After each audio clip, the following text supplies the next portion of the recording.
All right, so to kind of like walk you through what I'm doing here, and you're probably, maybe some of you are pissing and moaning, thinking, why don't you just go on YouTube and do a live stream? I don't want to do that, and my charts are not necessarily going to be in agreement with yours. So what do I mean by that? I don't look at US 500, I don't look at US 30, I don't look at US 100 CFDs, but I know there's a lot of you that look at those markets, and you may or may not have access to E-mini S&P live data, which in my opinion is an inexpensive cost. If you're going to be even considering doing it, you should be doing it, paying for it. I guess it's a tuition cost to learn how to do this. And to me, I think that, it's a good market. It's really it's strong. It's technically sound, has lots of volatility in it and such. But I know some of you are looking at the US 500, US 100, US 30 CFDs, and I'm going to try to kind of give my observations about that in concert with the ES. So what I'm doing is, I'm on my trading view, I'm creating a split screen. So on the left hand side, it's going to be US 500, and the currency COM option. So if you go up to your trading view, this is going to be free real time for anyone that pulls this up. But on the symbol search window, upper left hand corner trading view, you're going to put in US500, and when you pull that up, it's going to give you two options, currency.com and capital COM. My chart's going to be on currency.com. Okay, so that way we're looking at the same thing. And it is set presently, I'm looking at the hourly chart. Okay, so that's done for now. And on the right hand side, for those that have the ability to have both ES real time and want to watch US 500 CPI numbers hit the market real time, you're welcome to do that. On the right hand side chart, I'm pulling up ES, letter Z for zipper 2022. That pulls up the December contract for ES. And I'm going to again plot that on an hourly chart. I'll get into why I'm using that time frame in a moment. So there's something like, why are you looking at that? All right, and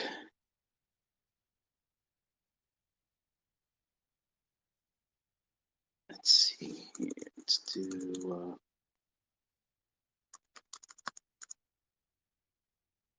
all my annotations going. Naked chart. Skinny dipping with ICT on CPI. All right, and then I will not be looking at NASDAQ, and I'm not looking at gold or anything like that. Why not ICT? Because you only need to watch one market today to understand the dangers of not knowing what you're doing and how you can get hurt really bad. All right, so now if you look at the hourly chart on ES on the right hand side, for those that are able to split the screen, you may not have that ability because I think it's a feature you have to pay for. I don't hold me to that. I don't know for certain if that's true or not because I can't remember. But the trading view option, if you can split your screen, that's fine. If not, I think maybe you can open up two windows and put them side by side. But either way, on my right hand chart, I have an hourly ES. And if you look at where we're at the moment, the market price for ES is 37.65.5.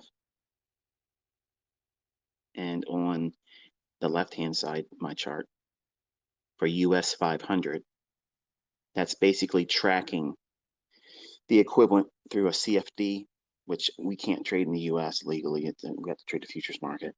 And then there's offshore brokers. I don't deal with any of that stuff, but I know some of you are outside the States, and this is what you're reduced to. You have to do simply this. That price for the hourly US 500, again, using currency COM feed on TradingView, its price right now is 3756.4, 0.7, 0.9, so that way you can get a feel for where we're at. So the difference is between ES live futures markets, ES 3764.5 versus 3757 or thereabouts. So there's a little bit of discrepancy. So they're never really marked to market live immediately the same for, both markets at the same time, which, that might be a sticking point. And in the past where I've talked about markets like this, I made reference to a price level on one of the markets when I was referring to it earlier. So I got disoriented doing it. So if you're going to be doing anything with this, trading the index futures or trading US 500, there really isn't any advantage of having, both of them up. You're going to trade one, pick one, and that's the way you're going to deal with it. There is no need for the daily chart today, because everything we're going to be utilizing for our study in liquidity. And before I get into this, okay, this is the part where you have to be really paying attention, because it's easy to think, okay, ICT is giving out signals today. No, okay, this is not what this is. This is really just to illustrate why you have to understand the economic calendar and the effects of liquidity and how the markets will abruptly reprice to a specific liquidity area. If you look at your hourly chart, we're going to do the US 500 first, because I want to get that out of the way, and then my focus is going to be on ES. Okay, so that way we can look at the reference points as closely as we can in terms of agreement, so that we know the liquidity points I'm looking at, what I think might unfold today, and I might be wrong. Okay, but here's what I want you to do. I want you to be in a paper trading account. I want you to push a button, okay, on a paper trading account. That means it's not a live account. I want you to feel what it feels like to be in there trying to push the button, and TradingView probably isn't going to let you enter, not even on a demo. Okay, and your live broker would be equivalent. They always mess with the ability to get in a market move like this. It's so aggressive and highly manipulated. If you go into these types of days thinking, unless you're going in minutes, right before the report's released, and you're gambling, and that is reckless, it's not advised, that's really stupid to do that.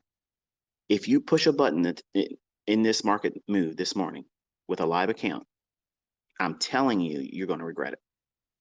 So don't do it, okay? What we're doing is we're doing an interactive study, looking at how prices right now, where the liquidity pools are, I'm going to go over in a moment, and then what they go for and how fast it gets there, and then what it does once it goes to them, okay?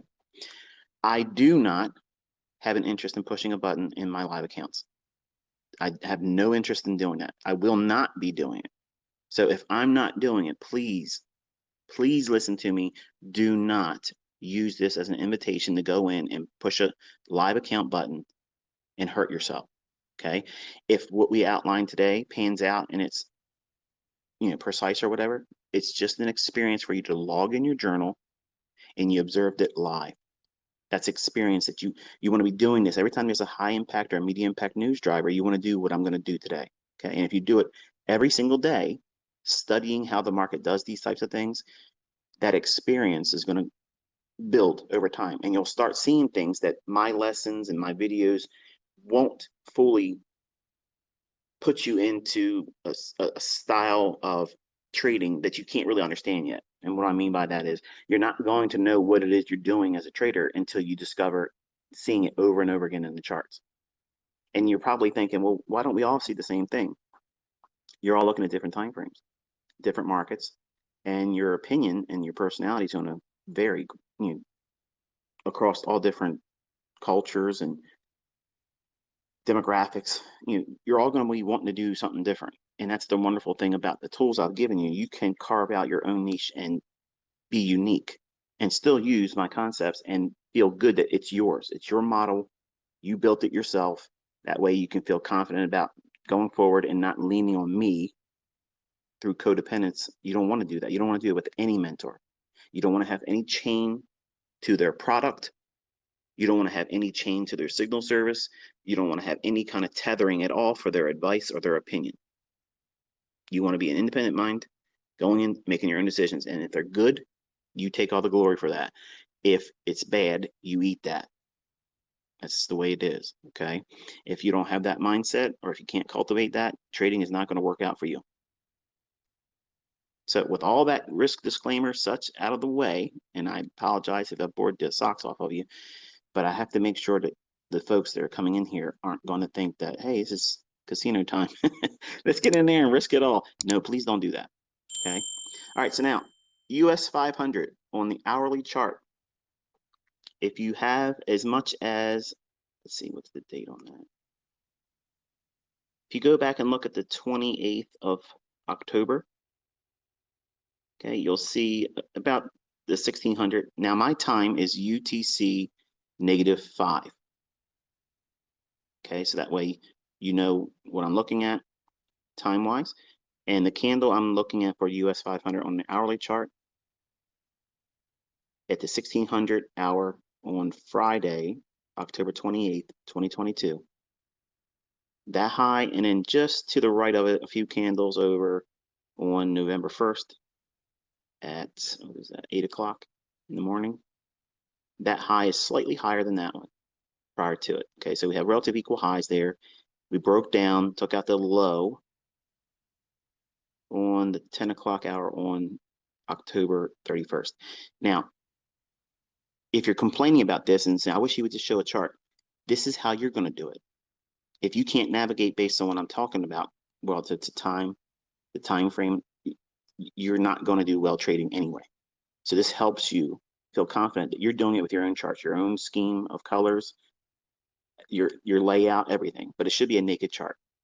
I want you to notice how that rally up on Wednesday, November 2nd of 2022 at 1400 candle, rallied all the way up to trade into that small little fair value gap that made that higher high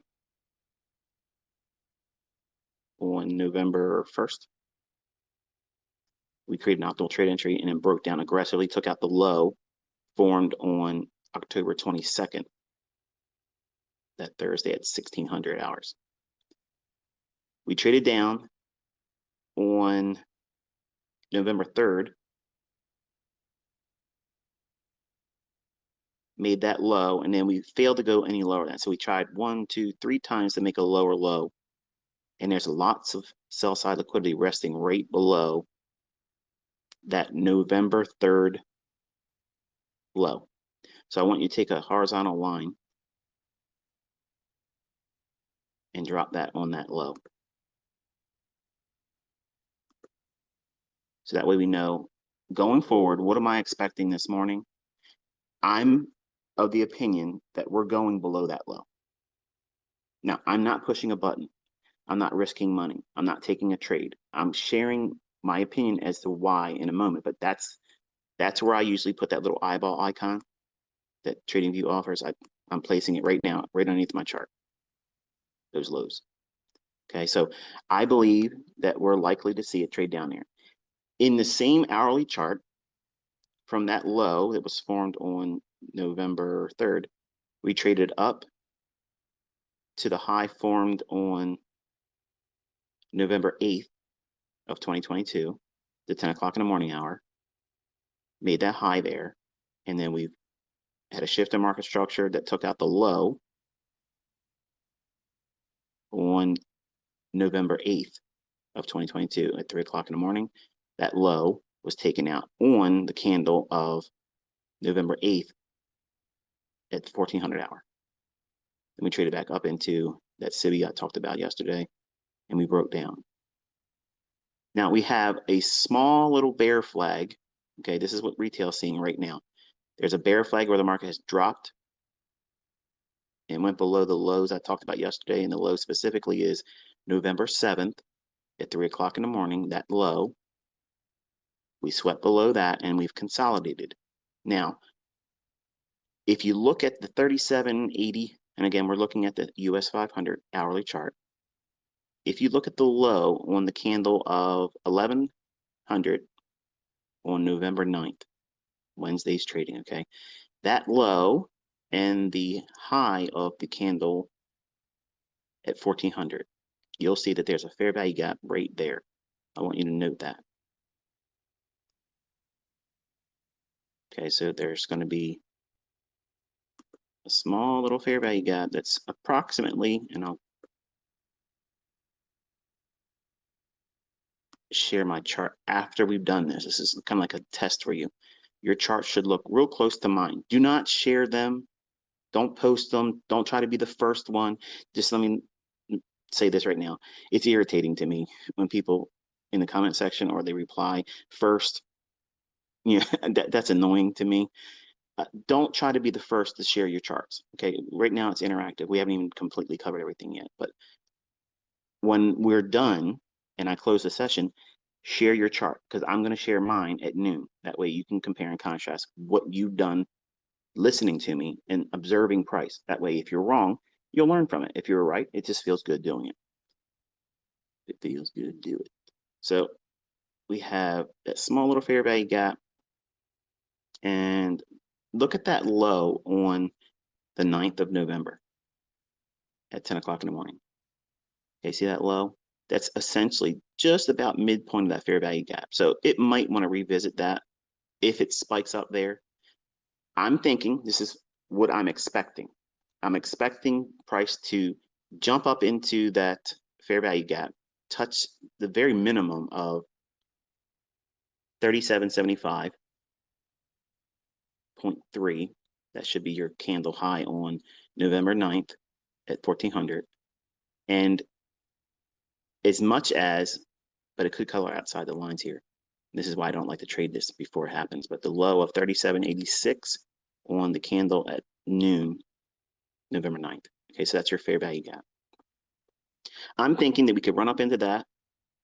Then it drops down for the sell side liquidity below 36.94 or what is it, 36.94.7.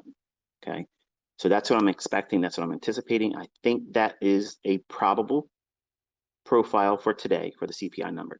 The problem with this is, and you probably have been seeing this if you've been studying the CPI number this year, the CPI number just comes out and it's just like a straight line. It's like, okay, we were here and now we're way down here. Okay, that's how fast it can happen. That's why it's very, very dangerous. So let's play devil's advocate for a moment. Okay, let's just say I'm right.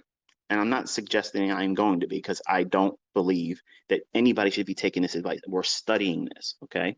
If I firmly believed that I was going to make money doing this and I could enter it, I'd be doing the trade. I'm not. I'm not even pushing a demo. I'm not doing that. I want you to do that, okay? I want you to feel what it feels like to be in this. And then after you push the button, I want you to think about it being real. Think about what it would feel like, the anxiety or the exhilaration of whatever happens in the marketplace, okay? I want you to feel that. But also, as soon as the number comes out and you see your market chart move around, I want you to try to press a button and see how long it takes before you ever get a confirmed fill on your paper trading account. Because you see all these folks out there, they'll show you that they got in on the very 1 minute candle near the high right before the CPI number drops. That's bullshit. Okay, that's not happening. It ain't happening. Okay, you're not getting filled. So in a perfect world, say it wasn't a number that comes to market like CPI, I would take this trade on any other medium or high impact news driver. I would wait for it to trade up in that fair value gap. I'd use that as a shorting opportunity, and then I would look for it to run down to 36.94.50. That's what I would look for. Okay. If I'm wrong and it completely blows out that fair value gap, then I'm wrong, and there you go. Then you know why I don't want to trade these markets. But if I'm right, it's not me patting myself on the back. I'm not going to champion it. I'm not going to be doing any kind of peacocking. But I want you to understand how fast this market will move. And I only got like 6 minutes to get the rest of this out. but I'm showing you where I think it's going to go. I'm cosigned. There's no side B to this. There's no scribbled line that's going to give me a bullish scenario. I think it only goes up to get in that fair value gap, if at all. It may not even do that. But if it does, I would think that it would aggressively reprice down below that 36.9450 level. Okay. And now the easy part for ES, the only thing you're going to be doing is looking at the US 500, everything I just outlined, your chart, while the prices don't agree exactly, the relative equal lows that were formed on the 3rd of November and the, what is that? This 4th of November, 8 o'clock in the morning, those relative equal lows. So that liquidity pool is the same on ES, and the fair value gap exists the same on the ES 1 hour chart. Okay, so I'm thinking slightly higher, and if it can, run up into that fair value gap and then crash down for the sell side. Once it gets to that sell side, I'm interested in seeing what it does that at that moment. So I'm not suggesting that I know what it's going to do beyond that. The only thing we're observing, and this is how I frame a trade, I'm not trying to go in and try to do, like with my examples, you'll see me do a session where I'll say, okay, this is where I think the market's going to go, and I'll point to, I'll say, note this level. What I'm saying is that's my bias, because if it's above the market price, that means I'm bullish for that session. Okay, that New York session or a PM session, whatever it is that I'm referring to, the next session that we're in or about to begin, that's the next one I'm looking for. Right now, I just did it real time with you, telling you where I believe the market's going to draw to. But also prefacing it by saying, do not push it with a live account, because I might be wrong. And these numbers are dangerous. Like, they will manipulate the market incredibly, and it can hurt you very, very bad quickly. So don't do that. The only thing we're doing is studying how we see a trade set up. Is it likely to pan out? If it's good, just use it as experience. If it's wrong, be thankful that you didn't push it in a live account. And I'll tell you, this is the reason why I don't do it. Okay. Now, later in the afternoon, well, I really shouldn't say afternoon. Let's say 9:45. That way, there's 15 minutes after equities open at 9:30. Let them digest what the open does too. Then at that point, at 9:45 on CPI number days, then you can go in and trade the normal market conditions. But until like 8:30 to 9:45, man, you're in dangerous waters, especially if you don't know what you're talking about or what you're doing in the marketplace. And there's a lot of you that are like that, and that's who I'm talking to. I know there's a lot of people out here have experience, and they take offense to what I'm saying, like I'm talking to them. If you're profitable and you know what you've been doing, you've been around the block for a while, I'm not talking to you. Okay, I'm making sure people that don't know what they're doing aren't going to hurt themselves. Okay, so that's what we're looking for. We're going to sit here and watch in less than 2 minutes or so. The fireworks will happen, and if it runs up in the fair value gap, we're going to observe. If it rolls right through it and doesn't respect it and goes higher, which whatever, but if it goes in the fair value gap and then sells off, then you'll have something to observe, study, log it. And if you have the ability to record, and I use TechSmith's Camtasia Studio, it costs a little bit of money, but for study purposes, man, it's nice to be able to record live data, even if you're not in front of the charts. If you have a business, or if you're working, or if you're in school and you can't be in front of the charts real time, just set it to record, a 1 and 5 and 15-minute chart layout, and you can come back and watch. It's totally different from watching like a market replay on TradingView. Market replay is kind of like stilted. It's not as fluid as you would expect to see real-time data. So to me, I think that's one of the best resources, in addition to a journal. All right, so I think that is enough talking. We're gonna see what pans out now.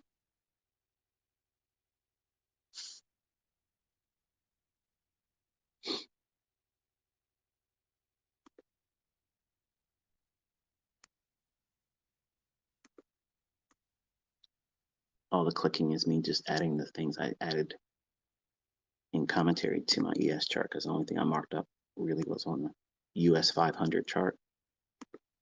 So now what we have is we have an outline of my opinion, what I think the market will likely do, and why should it do it. I believe that that imbalance around on ES between what is that, 37.82.50 or thereabouts. If it goes up into there, that's fair value. And if they want to sink it lower, they can take it to that point and then down below 37.04, or just a straight dump rate to 37.04. There's the two outcomes I see. Otherwise, I'm dead in the water, wrong, and it just blows right through the fair value gap, and that'll be the end of it.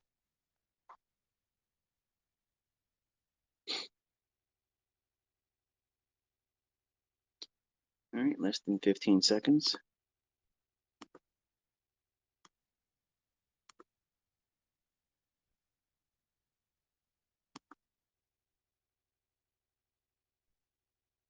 Showtime.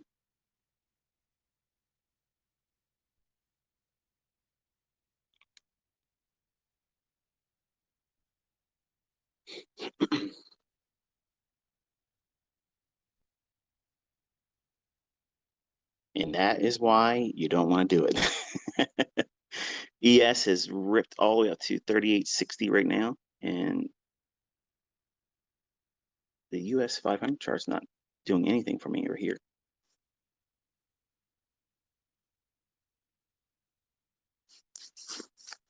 I'm gonna check on Twitter real quick. Can you see if, do you have anything moving on your US 500 chart?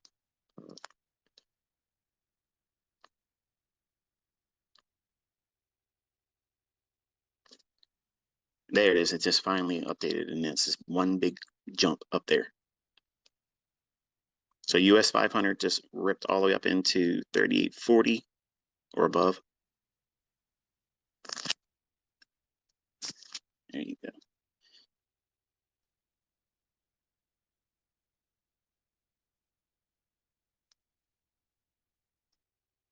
All right, so now there's no one entering on that candle with any measure of precision or nimbleness.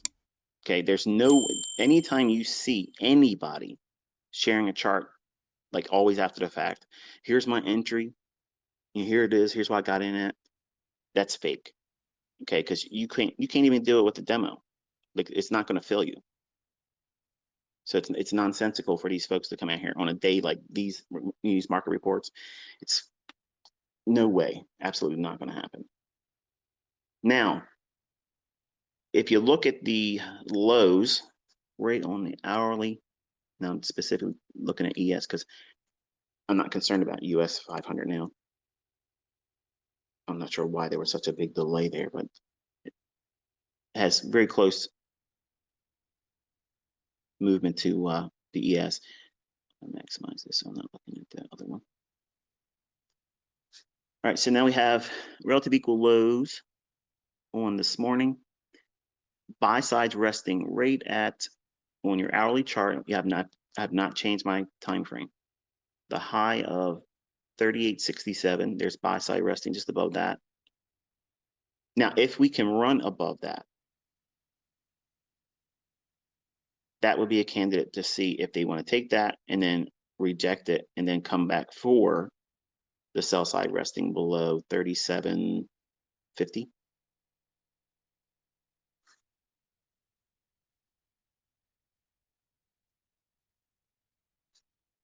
I don't personally see them coming all the way up to 39.25.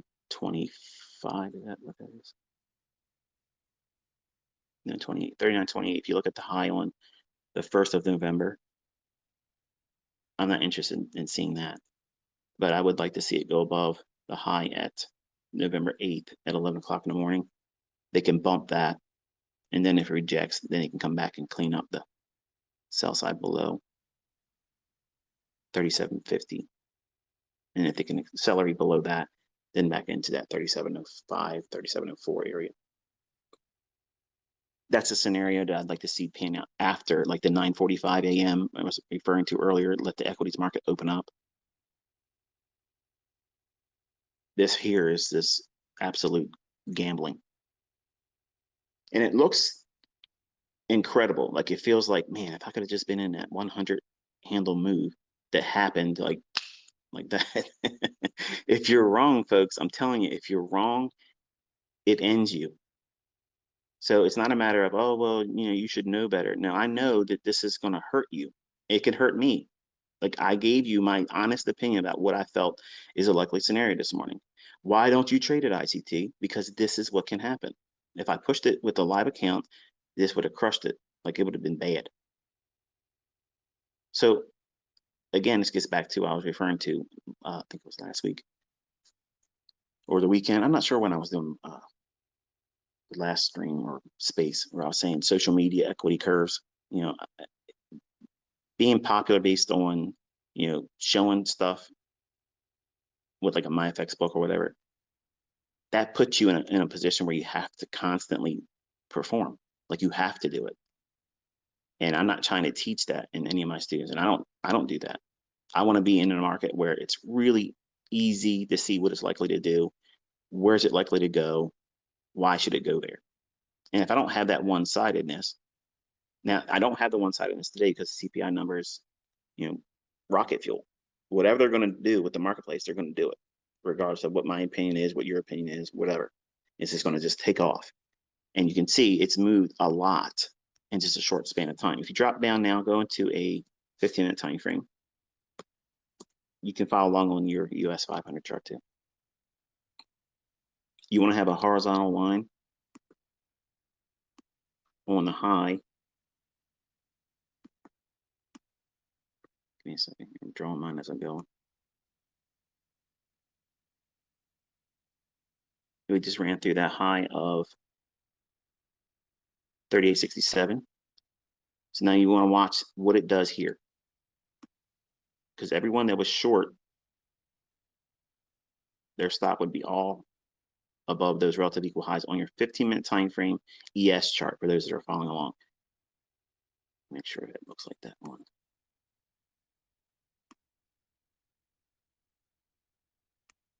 US5. Yeah, you got relative equal highs there too.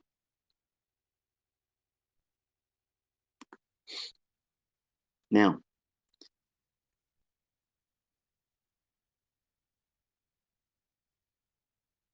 that bear flag idea, remember I was talking about earlier? Retail would follow along with that and go short.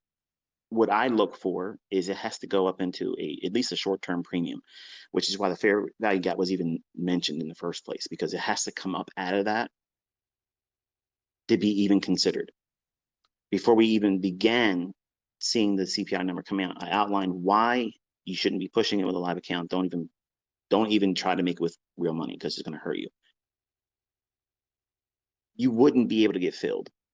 That's the characteristic with this market report. Okay, you're not getting filled. If you're going to get a fill, you're going to be filled so far away, if they even allow it to be filled, it'll be so slipped. And slippage is where you're trying to get in at and where you're actually filled. On a day like today, you don't want to be slipped 50 handles. Okay, that's not fun, because then you're going to be stuck trying to decide, is it something you want to hold on to still if you made the mistake of getting in. And I'm anxious to see if any of you were able to get your demo account or paper trading account to fill you on TradingView. Go down into a 5-minute chart. Okay, and again, that is over 100 handles in less than 10 minutes. Can you afford to be wrong on a day like this? That's what I'm trying to, make you understand. Seeing big moves like this, it's intoxicating after you see them move. Like if you aren't watching it live, or you're so brand new to this industry and you think that you can actually get in here and push the button and get in on these moves right as they happen, it's not happening. That doesn't happen. Okay. So knowing that that is what this market report does, it's important for you to know what the economic calendar says. And when these numbers like this come out, FOMC, rate announcements, and CPI numbers, they are dangerous. Like, you can have your clock cleaned expediently. Gone. Thanks for playing. ICT included. I did not do this to be incorrect, on purpose. I genuinely gave you what I felt is a likely scenario, what I would like to see pan out. And if I would have done it with a live account, this would have hurt me. So knowing when not to do something and why you're not doing it, okay, that gives you peace of mind. It's never going to bring me a fear of missing out. Like, I don't look at this move and say, oh, but I wish I would have done. I don't do that. I don't think that way. We've already swept that 38.67 level on ES, the relative equal highs, if you're following on the US 500. We've swept that. So now we want to watch and see, does it give us a shorter time frame post 9:30 is what you're looking for. Now, it could just tear off and keep going higher. But we have a really huge imbalance now from the CPI number to where we are right now. So I think that we have a little bit of range to explore. Note that 38.50 on ES down into 38.15. Okay, so 38.50 to 38.15. That might be something we explore going into the equities open at 9:30.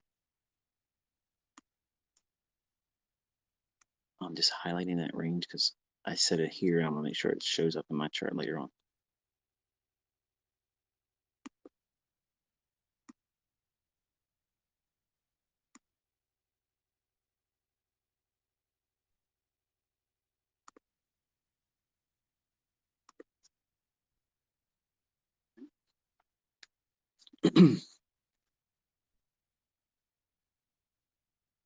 And I didn't see this, but I'm certain if I go through my tweets, someone's going to ask, what's the data? How do you read the data? I don't ever care to know what the data is. I just anticipate a lot of volatility on certain market events like this, and then I study it. I'm never going in and trading I've never, ever, ever told any of my students to go in there and say, all right, you're going to trade a CPI number. You're going to get in there ahead of the CPI number, and then there it is. No, we treat it just like FOMC. We want to see it hit the market, watch and observe what liquidity they take, where they aim for. And if you look at the 5-minute chart right now, looking back as far as yesterday, candles at low, 15:45 on November 9th, Wednesday, November 9th of November. Look at the 15:45 candle, that low. If you're following along on US 500, it should be basically the same thing. So it's walked sideways ahead of this report coming out.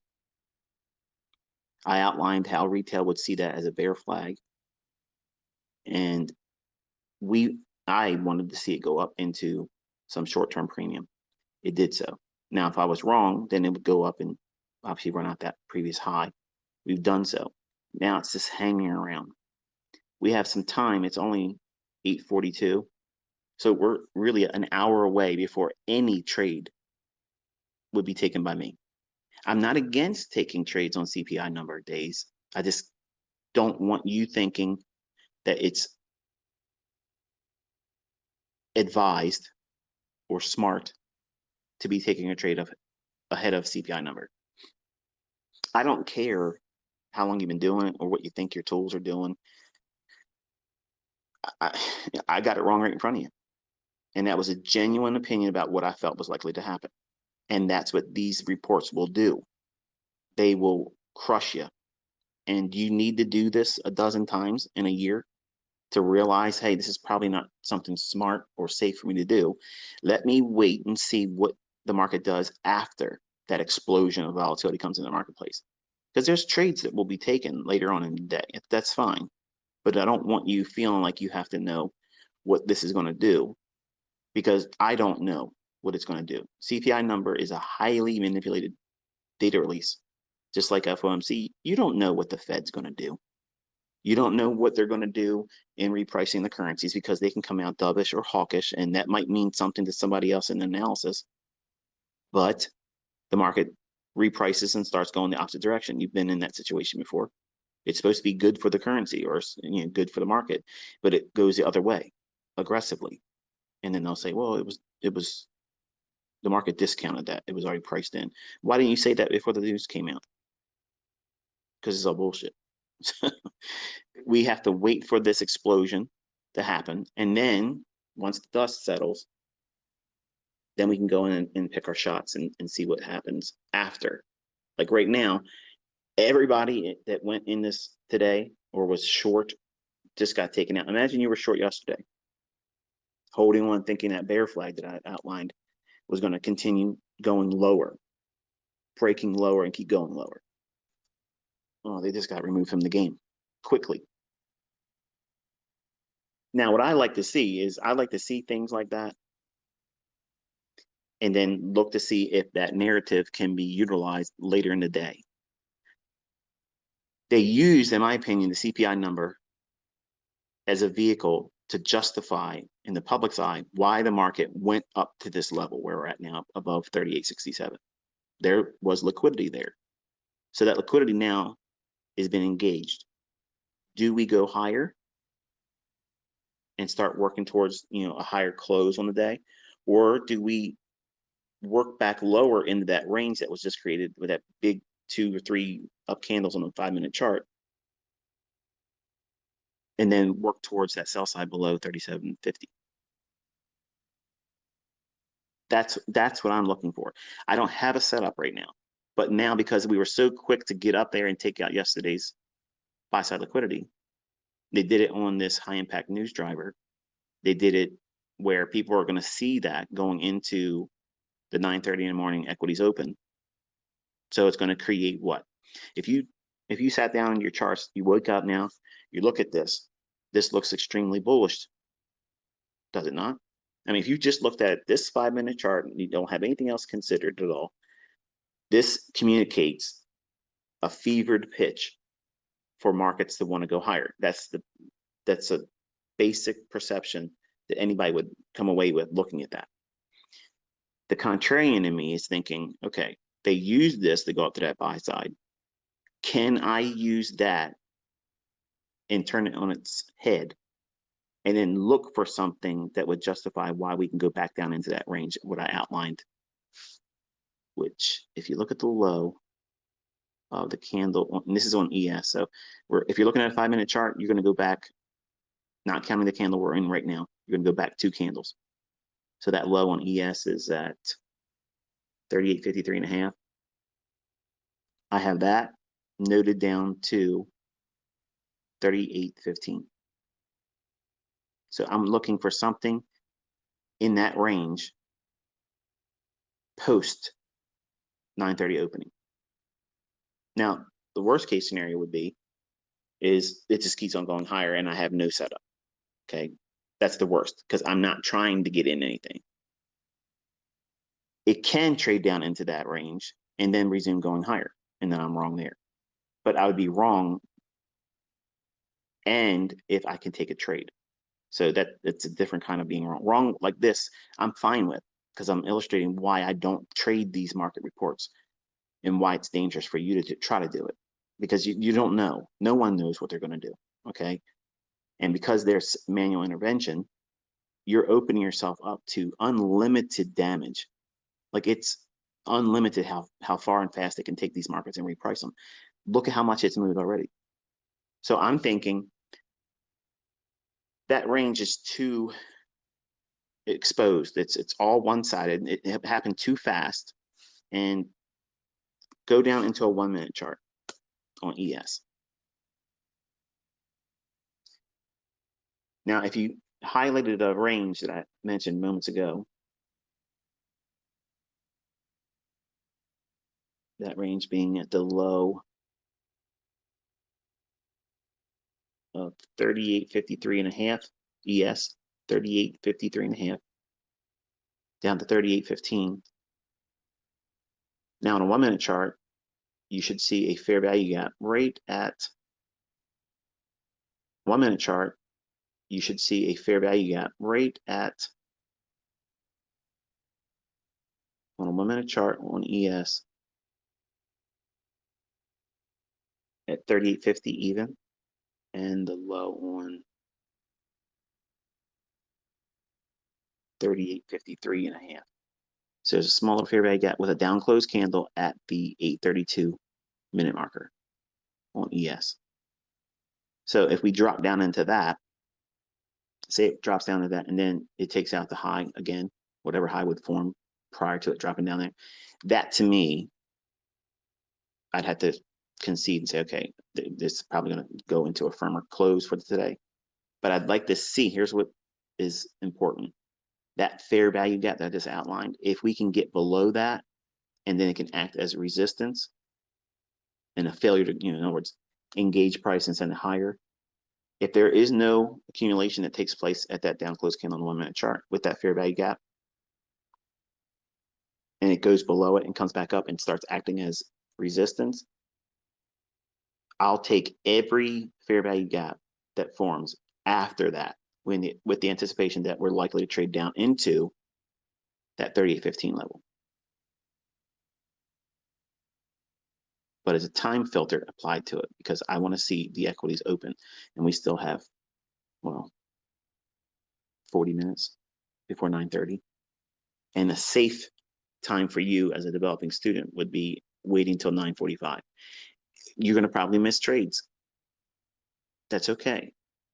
If you're learning how to do something, it's important for you to be comfortable with missing moves and not knowing why you missed it, because it's harmless, versus getting into something, not knowing what you're doing, being harmed by it, and not understanding why it hurt you.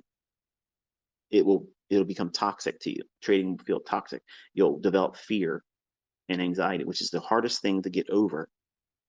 Fear of missing out, that's easily fixed, because once you have a model, you don't sweat these types of moves. You know that there's other moves that you're going to be able to capture, and it'll make sense for you to be engaging it.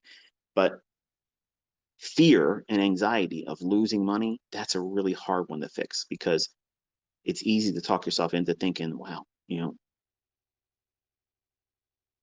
I just had a losing trade, or I had a series of losing trades. What happens if I take the next 10 trades and they're losers too? Your mind gets overactive. So all those things come into the equation when you start looking at real-time data and considering pushing the button. If you've done the exercise this morning, let me take a look at Twitter real quick. If you push the button,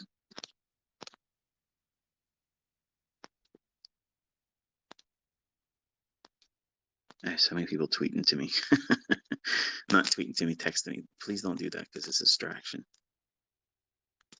A lot of my students know my cell phone number and they abuse it. I don't rarely ever reply to all of them, but if you push the button and you can show me your execution arrows, do that. Tweet that to me now. If you couldn't get a fill, or if it rejected your order, say so.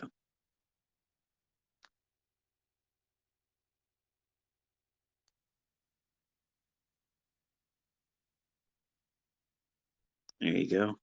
Armando, order rejected. Welcome to the real world. See that? But you'll never see that. And that was on demo, Armando says. So that's what I'm trying to explain to you. There's people out there that are going to pretend that they did something stellar. And you'll probably see it. They probably will show they bought the low. Okay, or they'll use the arrow on a candle like that one that formed at 8:30. And because it doesn't show you the actual price, I think it would be better for TradingView to actually have the arrow populate the chart at the price you got filled at. You'd see a whole lot less tomfoolery in terms of what was being shared by people online. Because if they show you the chart and it has the arrow at the low of the candle, at first glance, it was like, wow, you bought the very low, when you could be near the high of the candle as an entry, if the trades are closed. That's why it's important. That's why I go through and show you my entries, show you my execution, actual price points. If I'm not recording it live when I'm getting in there, I go and I show you where the actual fills were. All right, so looking at the ES right now, again, we're on the same 1 minute time frame. We have had one drive fall short of that 38.67 level, traded down a little bit, and then we went above the 38.67, back down below 38.67 a little bit, into a fair value gap that was formed on the this is the 1 minute chart on ES at 38.59 and a quarter to the low of 38.66 and 3/4. That fair value gap was engaged at the 8.39 candle on ES. Then we ran at the short-term high that was formed. The only interest I have, because you don't know if it's going to keep tearing off higher, and it can do that, I want to see that fair value gap I outlined earlier, just below 38.53 and a half. Again, on 1 minute chart, you should see it trades down into a order block if it does that. As long as it keeps going higher, there's nothing to do. You don't want to keep buying it. You don't want to chase it. You don't want to do anything with this right now. What I'm looking for is I want to see that fair value gap that would otherwise be something I would go long on if we didn't have this big run up like this. In other words, I'm not looking for that fair value gap to go down into it to buy long. I don't want to do that. What I want to see it do is I want to see it trade down into it. Initially, it might want to give the impression it wants to go higher, but I want to see that fail. That's the setup I'm looking for. I want to see that fail, go below the fair value gap. Once price goes below the fair, and it may not do this, but if it does, this is what I'm looking for to actually push a button today. I want to see that fail. And why would I want that? Because the buy side liquidity at 38.67 has been taken. It's been engaged now. And it was done so on the CPI number when there's nothing constructive about the consumer right now. Like it's bad. So I don't need to know what the report says. Like all of this here is just, I'm utilizing it for liquidity only. I knew and expected, and you know now also, that there's a lot of volatility on the CPI number.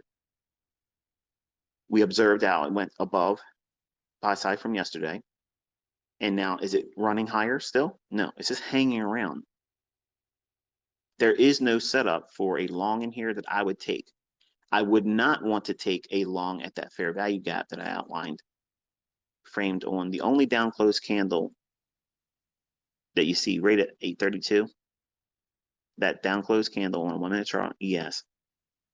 That's a bullish order block, and it's coupled with a fair value gap that's formed immediately after that down close candle. If that does not send price higher, if it trades down to it, that's my broken little wing. That's like, hey, this should have sent price higher. If it goes down there and starts to rally, that's good, because then if it does go below that fair value gap, I'll feel confident that I can take a trade down into 38.15 and maybe even retest that 37.95. Would that be that price? 92, 37.92. But that's the only thing I would do. Like I would let this market do, if it just tears off and goes all the way up to 3900, I don't care. I don't fear missing it. I don't have any anxiety about, not having been in it, because I know what I'm looking for. You might have something else in mind that you want to do. What I just outlined is something that I would be willing to engage. And if that fair value gap fails, that to me would indicate that we're likely to revisit and reprice to, at the very minimum, that 38.15 level. Now, you're probably asking yourself, why that 38.15 level?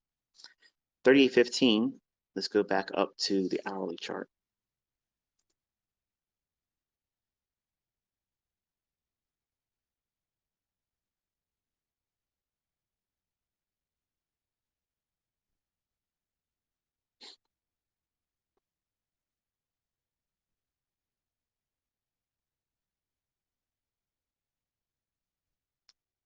I just realized there's a lot of folks in here following on the US500 chart, and it's probably getting very frustrating for you.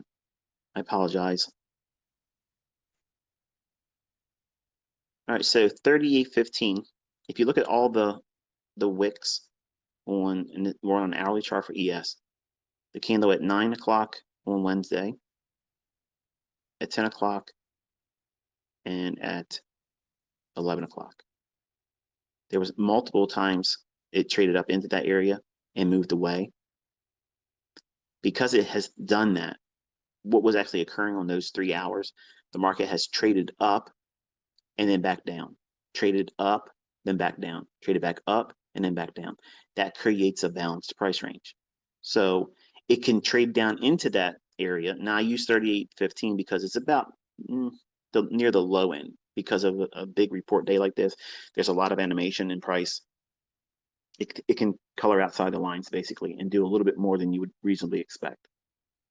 That's why I chose the 38.15. Do you use 38.15 for yourself if it starts to outline what I mentioned earlier? That's up for you to determine.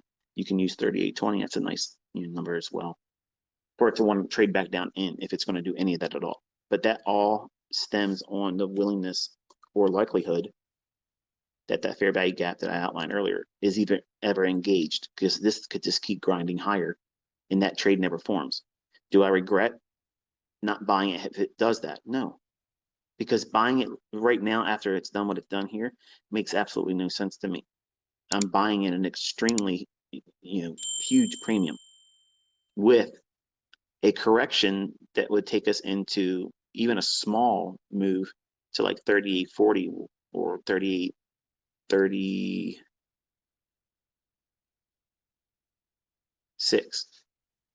That's too much of a range for me to concede with being wrong in.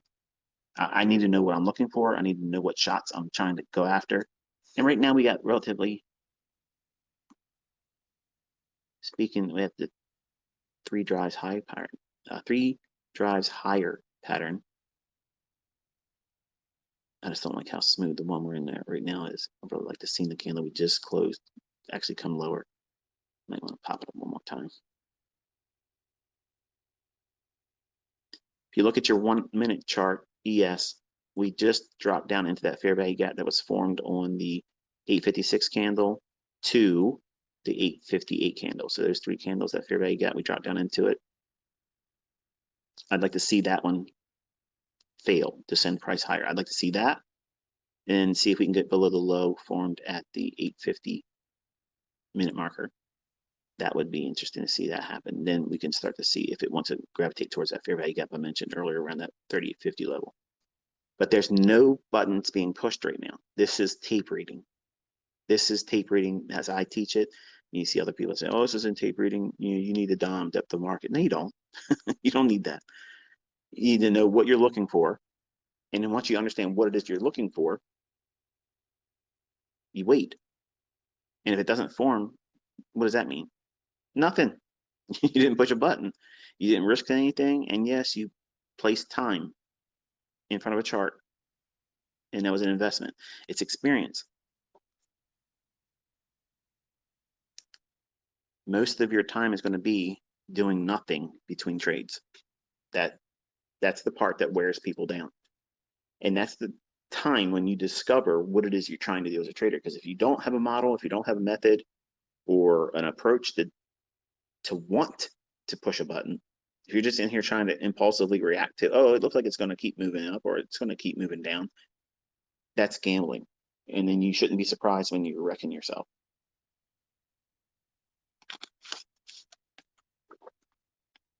I'm sure there's about 50 people out there right now saying, ICT got it wrong.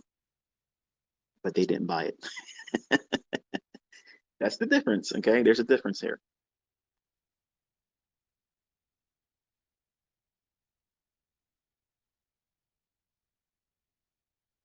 All right, so we're at the low end of that fair value gap. It would have to go up here or it fails.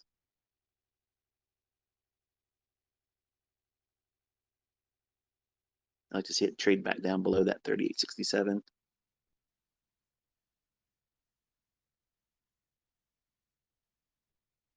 If my son Caleb was here, he could provide me a means of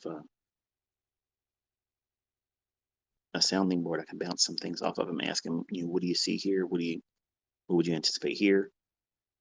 So right now I'm at the point where I'm trying to anticipate what some of you are thinking, what you're probably asking. Like, why didn't he talk about this? Why didn't he talk about that? If I didn't talk about it, it's not important to me. Which gets back to, your model is going to be your model. And the things that I'm trading off of, you may not be considering, may not even be a factor at all for your trade. Maybe a market you're not going to touch, or a time frame.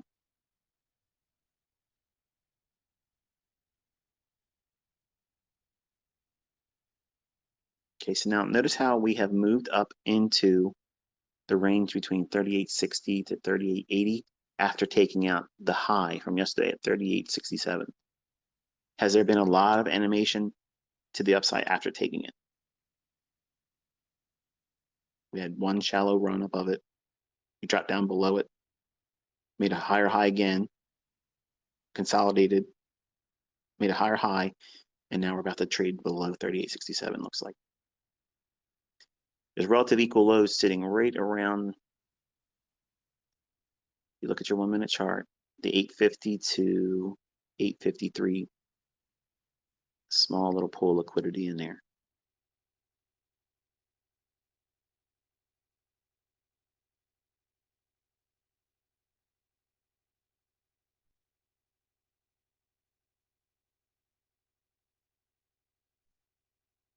I wish he would just show his charts.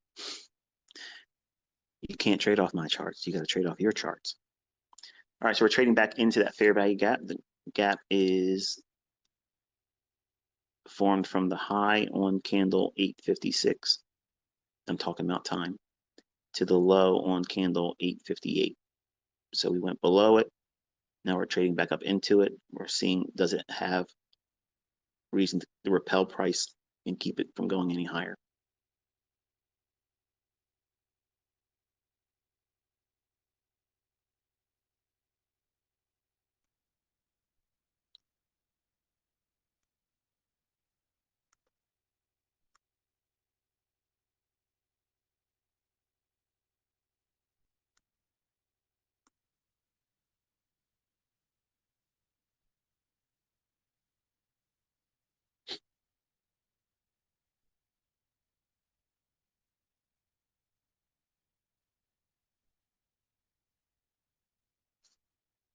So if you're looking at it from a 1 minute chart, if you have the, we'll just say 38.36 level, from 38.36,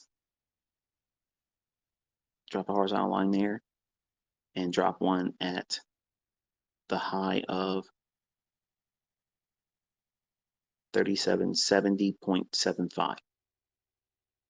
Okay, that range, that is a buy side imbalance, sell side inefficiency.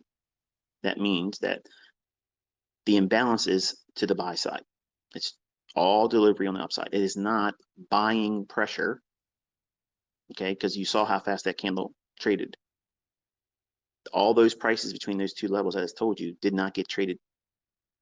So there's a buy side imbalance, and it's inefficient in sell side.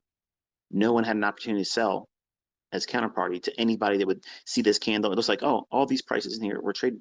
No, they weren't. That is a huge gap.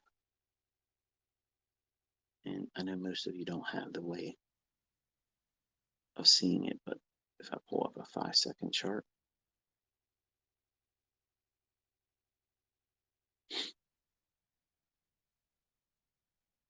on a 5-second chart, now you want to put this in your chart with a different kind of color. You want to note the low on the 8:30 candle, okay, but at 15 seconds after 8:30. The low is at 38.15 and a quarter. So you know why I'm talking about 38.15 now. The for range, make it bigger. Color is, we'll use orange. And then you want to have another horizontal line at the high of 37.70 and 3/4. So what I just gave you was a real, honest to God, liquidity void. That is a liquidity void. It is not what you think of as an imbalance. That's not a liquidity void. A liquidity void was where there's absolutely no trading taking place at all. That gap where it moved from 37.70 and 3/4 up to 38.15 and 1/4, that was 2 transaction times. 1, 2. That's it. Well, what about the trading that took place between 38.15 and 1/4 to 37.70 and 3/4? There was no trading there. So we have a big old open chasm of price action where neither buy side or sell side was offered. Now, I just recently taught this about a month ago, or at least in the last month. I told you what a real liquidity void is. That's what we're going to study going forward. That area down there, that will be revisited. And what I'm trying to see is, do we have reason to expect that in today's trading session today? It might not provide it. Let me go back up to a one-hand chart.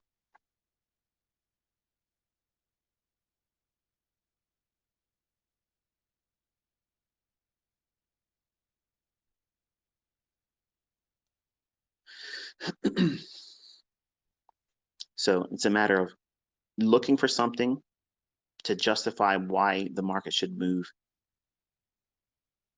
well, to a draw on liquidity. I like the idea of trading back down into that range I gave you earlier, but the one that has my most interest is the one I identified at 37.70 and 3/4 to 38.15 and 1/4, because that is a absolute liquidity void there. The market will want to go down there. Now, will it go down there to just about halfway and then create some kind of buying opportunity? It could, but gravitating towards that, that's what I'm looking for the rest of today. I'm not interested in going long. I would not consider buying this at all. I don't care. Even in the PM session, I would not buy it, would not be trying to buy it, because we've already built in a huge premium. It's one-sided, and it might take until next week before that 37.70 level is repriced to. It doesn't have to happen today, but I'm going in looking for that today. So now if I have that expectation, and that's my trade model I'm going to be implementing and employing for this market for this particular trading day, if I don't have the setup pan out, or if I have no framework that would logically provide a movement to trade down into those areas, I'm not going to feel anxious about missing anything. I'm not going to be impatient about pushing the buttons, because I need to have things in proper context before I go in and do anything. So hopefully, understanding what it is that I look for, I've mapped it out. You saw firsthand experience why I do not trade ahead of CPI, because I can get it wrong. And if you're wrong on these types of days, it is like a tractor trailer running you over. The first set of wheels hit you. Yeah, that hurts. But you got 16 more that's going to run right back over top of you still. It just keeps running over top of you, running over top of you. So you don't want to be wrong on a day like this. So just giving yourself the opportunity to observe, study, see what it's likely to do, and then revisit it at 9:45. Does it give us any reason to anticipate market wanting to trade down into those levels I outlined? If it doesn't, then do nothing. Don't buy it and chase it. Don't do that. There's plenty other days out there where you can be a buyer and it makes sense. Whereas right now it's so overly built in as a premium. The public's going to want to buy this at 9:30. They're going to want to buy it, and that's also going to build in more premium. And in my opinion, more likely to trade down into the ranges I outlined. There's no reason to chase it. But to hopefully demystify that whole, how do you get past fear of missing out, or how do you engage beyond getting something wrong? How do you know when to avoid a trade? I did all that today with you. Number one, I'm respecting the risk, because these types of moves are unforgiving. Like, you don't get a second chance to fix it. Like you can't look at this and say, oh, I took a small loss. Let me reverse and go the other way. No, you don't have that luxury. It moves 80 to 100 handles and real quick. So it provides no opportunity for nimbleness at all. Either you're dead right before the report comes out, or you're dead wrong. Okay. And since it's so 50-50 like that, and there's no room for me to mitigate a loss, like if I see that 100 handle pan out over the course of the AM and PM session, I could get one or two trades wrong legitimately and navigate and fix that, mitigate it.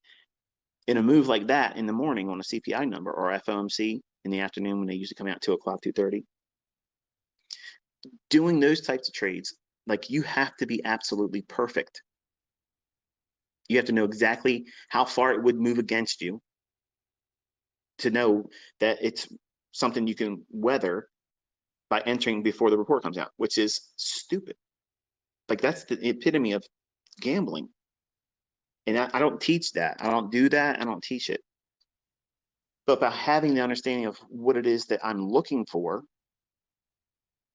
and understanding the elevated risk involved, I don't fear missing these moves. I don't feel like I missed anything. And I don't feel like I'm bleeding out in front of you because I already explained to you that this is a market move that I'm prone to be incorrect about. So I fear nothing. I don't feel like I've missed something. I don't feel like I've failed. I don't feel like I've hurt myself. I didn't take a losing trade. I didn't lose any money. I had no negative engagement whatsoever. None. That's how you have to study. You have to keep your trading studying like that, no emotion. I've outlined what I would like to see for the rest of today and or going forward. I want to see that liquidity void. That's a draw now. And we have to look for the market to indicate that it's done so. In other words, done so. I didn't say what I was supposed to say, right?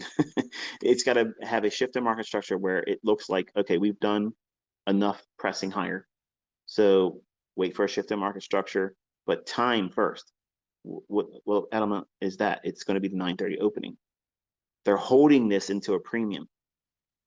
So at 9:30, average Joe and GI Jane, you know, she just got her trading terminal opened up. She's ready to go out there and start shooting things. They're going to see this as a premium, not in the sense that we see it. They see it as, you know, I didn't say that right, actually. They see this as a indication that it wants to go higher. Whereas we see it as a premium, it's too expensive right now. So it's better for us to anticipate a correction lower into a discount versus buying at these elevated prices when it's likely to reprice to a discount. And then anybody that would be going in and buying it right on the opening at 9:30, they suffer, you know, drawdown, or maybe you can get stopped out or caught offside. I'm gonna try to hang around here until 9:45. We'll see what we get. If I can find a way to push a button, folks, I'm gonna do it. ICT's gambling. High roller.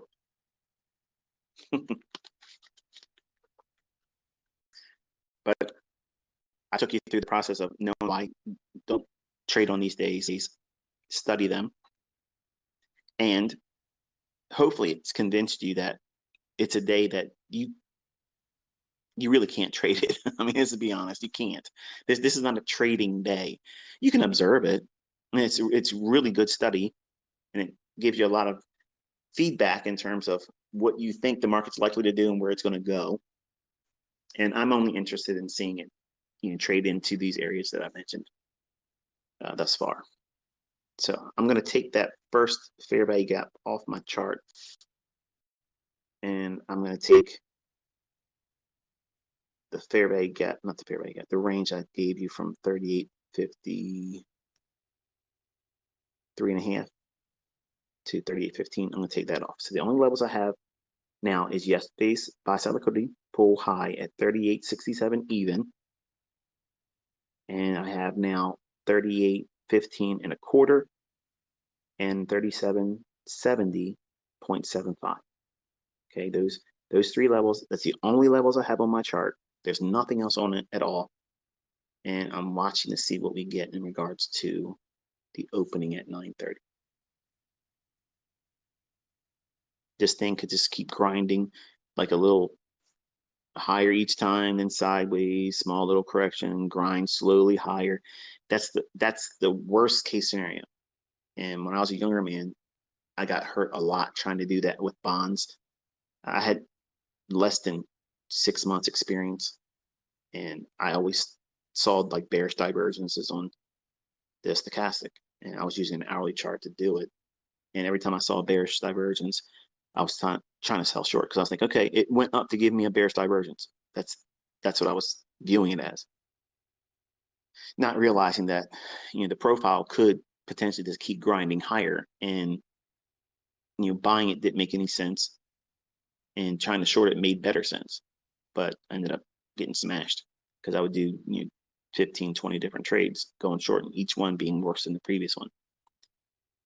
So that's always a problem on a day like this. So that's why I outlined that liquidity void and outlined it, mapped it out for you, so that way you know what you're looking for. Even if you don't have the 15-second chart, I can tweet that when we're done, and you can actually see the liquidity void I'm referring to. But those pockets in price action, those porous wakes, okay, where there's no trading at all, they are some of the best draws on liquidity. But you unfortunately have to sit and you have to wait for the market to keep putting enough people in as counterparty. Like every single one of these highs on your 1 minute chart, someone has tried to fade that and go short. Now, I'm telling you, I'm interested in being short, but there's been no setup. Every framework that I've given to say, okay, let's see if it does this, it just keeps grinding higher. But it's not grinding a lot higher. Notice that it's just a nuisance, going higher. So there's nothing that excites me about buying it. And as much as I want to see something to gravitate towards that 38.15 level, nothing is in play yet. There's no setup. So I can see how, when I was a 20-year-old, how I would have really hurt myself multiple times in here trying to do something with an indicator versus just waiting for price to show its hand. It's not done that yet. So we're above 38.67 still. We've had 1, 2, 3, 4 times we've moved into a higher high, but very shallow.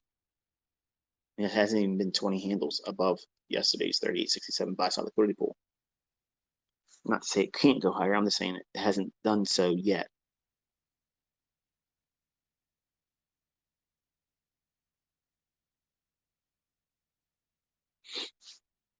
So take a gander at the daily chart real quick.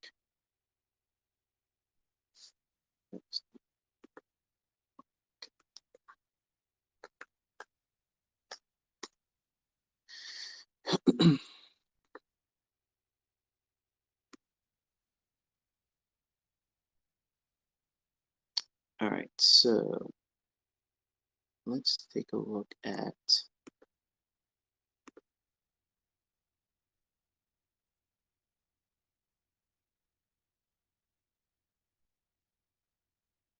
the daily.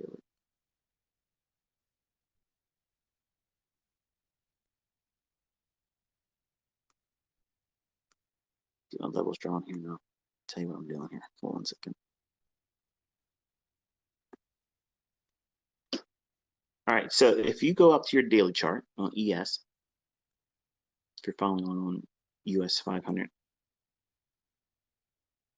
I'm not sure if it's going to line up the same way. The candle on September 15th, 2022 is a Thursday. The closing price at 39.19 to the opening price of candle September 16th, 2022 is a Friday.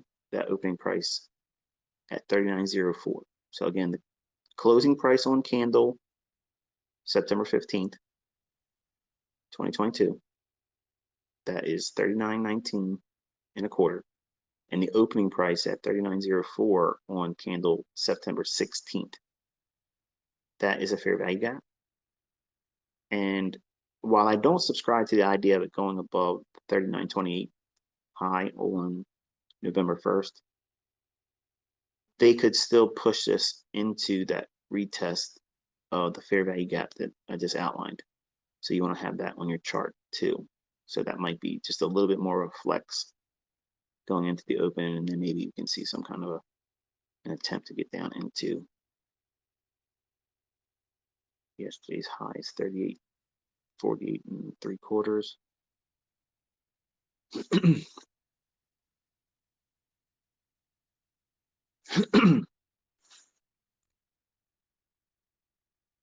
If you look at the candle, still on a daily time frame, by the way. If you look at the November 1st high and compare that with the high on October 28th, November 1st is slightly higher. That's the reason why I'm not a fan. Even though if you go all the way back over to the 20th of September, you could argue and say that's relative equal highs. Yeah, I guess you could. I mean, it can do that. I'd be wrong, but I don't subscribe to that at this moment. Actually, if we go above that, I don't see that as going above those relative equal highs and then fading and going lower. I would think that if it was going to go there, it's going to go above 39.81. So that's why I'm saying I don't like the idea or subscribe to the idea that the 1st of November's high is the draw. But I could be wrong. I'm dropping back down to a 15-minute time frame. Now with that fair value gap on the chart, and you can see how it looks like it wants to reach up into the low of that one.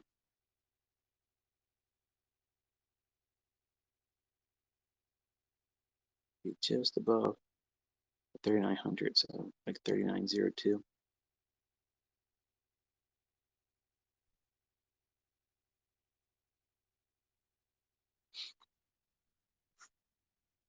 If I was booking and making the market for ES, I would hit 39.02 and then sink it below 38.67 right at the opening on 9:30. Like I would run it there and then collapse it to go back below 38.67. So 39.02, hit it, maybe 39.05, flex into that fair value gap one more time, and then reject that, send it down to 38.67. That's how I would make the market for ES if I was doing it. Because they're going to want to buy this rate at the open.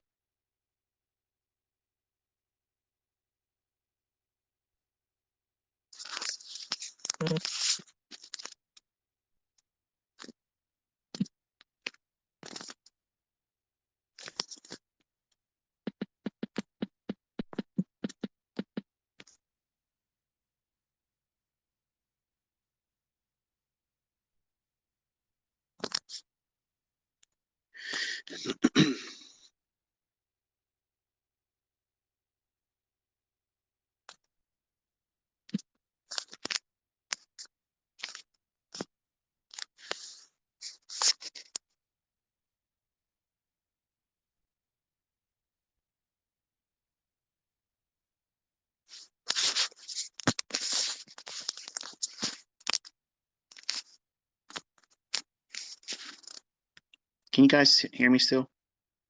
I'm not sure if it disconnected me because I was checking my texts from my wife. And I put my phone screen to sleep. I'm not sure if you can still hear me. Can you hear me? Can you hear me? I'm waiting for a tweet. Dreaming of electric. Thank you.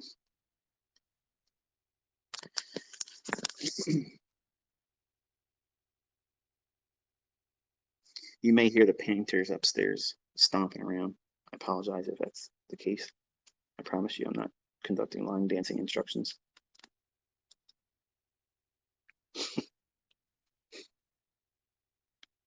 I don't know where it comes from, folks. Right off the cuff. All right, about a minute and a half. The open at 9:30.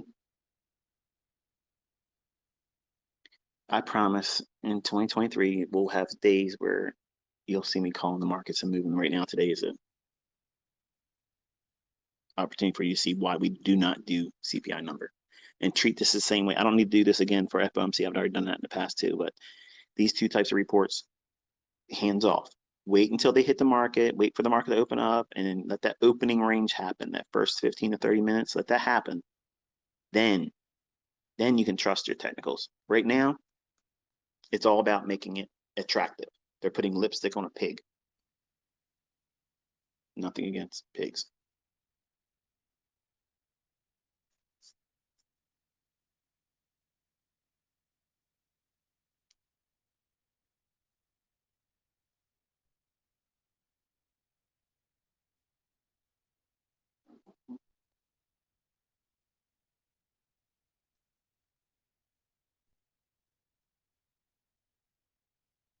Every time they drop something upstairs, or if I'm in another room, I'm freaking out. We had Canadian hardwood floors in this house. It was purchased. The builders, they had it done custom here, and it's a really nice hardwood floor, and I just don't want them to mess it up. All right, 9:30 opening. Here we go. Watch that fair value gap. Run at 39.02, 39.05 level. See if we get any kind of reaction off of that. I'm on a 5-minute chart right now.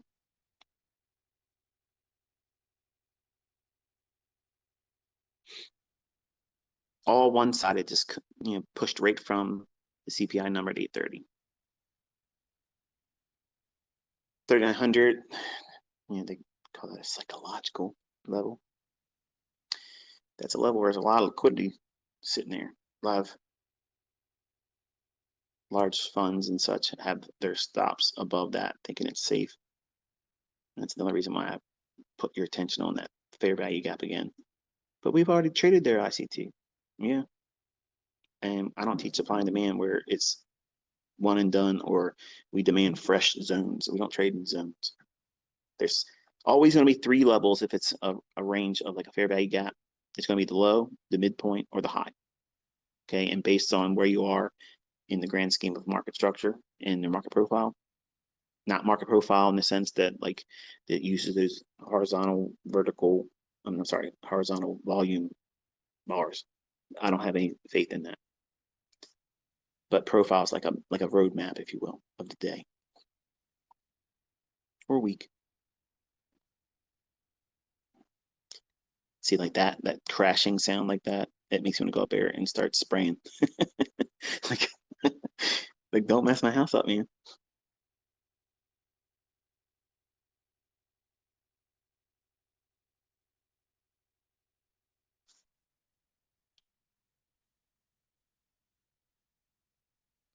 Okay, so on the 5-minute chart, we have near-term sell-side liquidity resting at around 38.70, 38.69.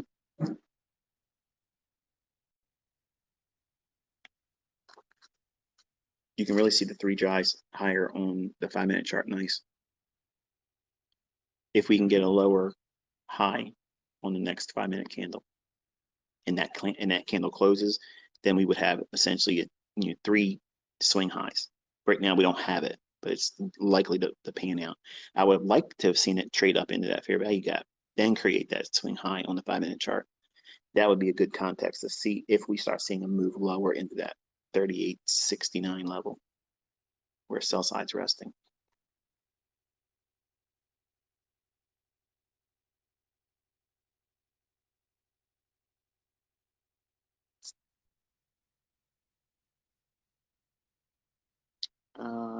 Storm Warrior. I always record these Twitter spaces, but I don't put them on my YouTube because sometimes I lose control of my tongue and talking language I don't really want to have on the YouTube channel. But the playback is available on the Twitter. Just find the link and click on it. I'm not sure if they expire or not. I know there's a couple guys that are taking my stuff and putting them on other places. I don't know what they're doing with it, but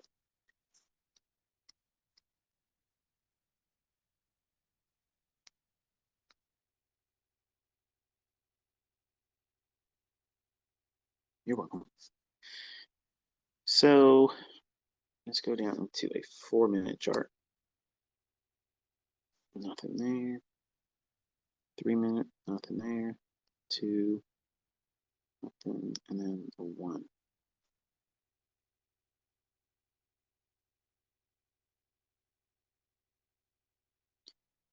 One minute chart, you have a fair value gap on the 930 candle to 932 candle. You see that? This will be an aggressive, really, really aggressive one. But it's relatively small in terms of risk.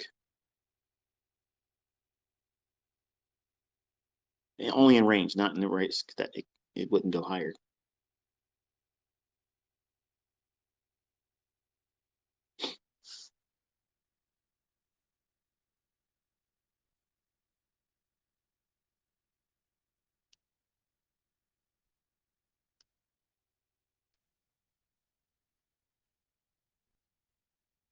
Yeah, there's a couple people tweeting where you can get my archives of the Twitter Spaces. I have no interest in managing that. I don't care. I don't care to. Because once I said it, I said it. It just rants.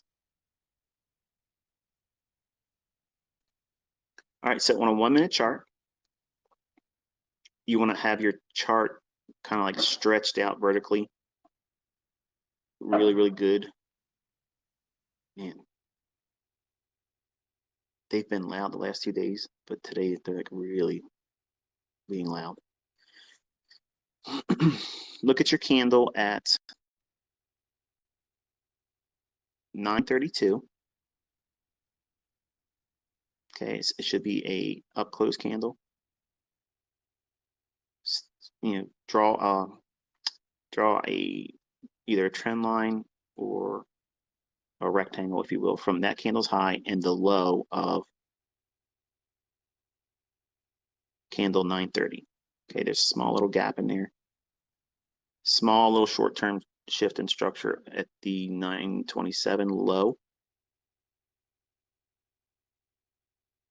The only thing stands in its way is that it didn't hit that fair value gap. If it would have hit that fair value gap and traded up into that 3902 level or 3901 3/4, if it would have hit that, if it trades to 932, I would be short that.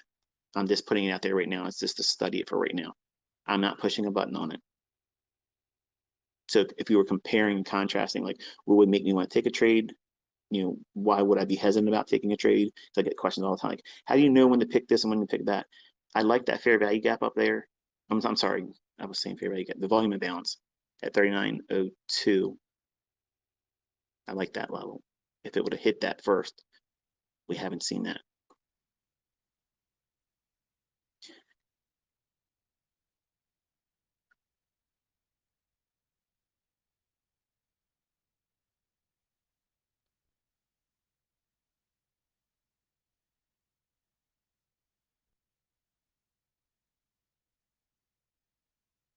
Looks like it wants to take out that 3867.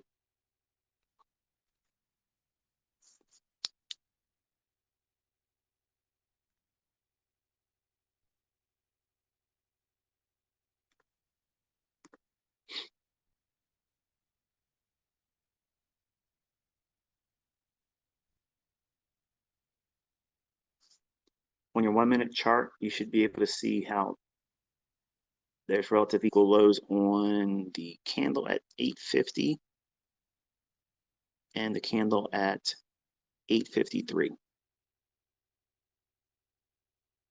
There's sell side below there. And then you have the gap down at, what is it? 3852, not 3852, 3850, and those are prices. 3850 even to a low of 3853.5. So that fair value gap. That's a discount array. I know there's going to be complaints about this. This would have been so much better if you would just let us see your charts. But this is, to me, much more engaging because it's allowing you to do the work on your part. but it's harder. Yes, it's supposed to be. It's supposed to be. If it was easy, everybody would be doing it.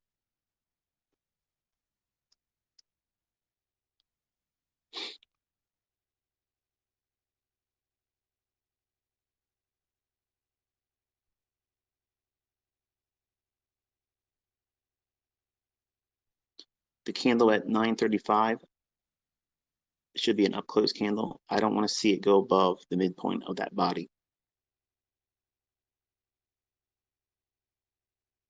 I want to see it, stay heavy. Like, man alive, I'm ready to go up there and start swinging shit.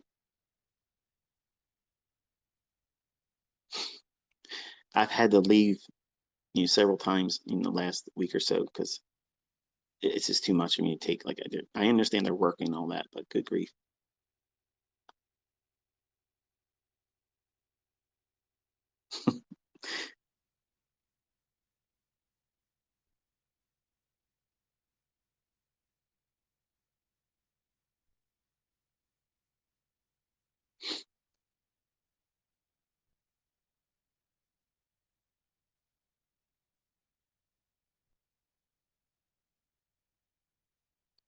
Okay, so if you take that candle I mentioned at the 9:35, good grief. At 9:35, if you put a Fibonacci on that one, and you're measuring, what you're doing is you're measuring that candle's high to low in that 50% level, that's midpoint, okay? That's called mean threshold. That's the halfway point of that candle. We don't want to see it go above that. Now it's just momentarily went just like a half a point or something above that, and now we're reacting nicely off that. That's what we want to see now. We want to see that continue and heaviness remain into 38.67 and maybe accelerate down in 38.52. Nothing else would make sense. Going back above the mean threshold, we'll just call it 38.85. Anything above 38.85 is a no touch, and it would be no interest at all for me. And I'd have to wait until, probably 10:30.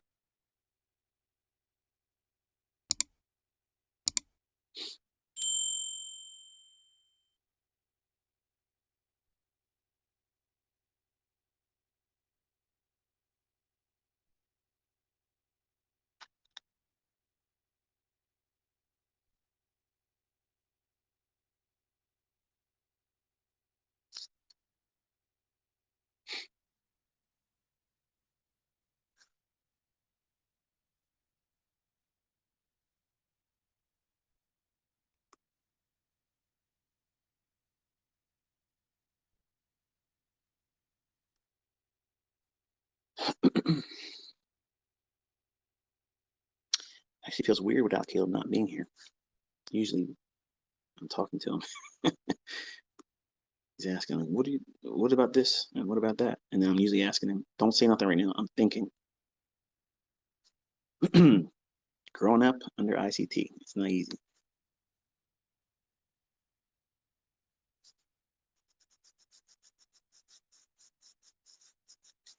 I think these painters are pissed off. They're up there stomping around. They're getting paid good money. They need to calm down.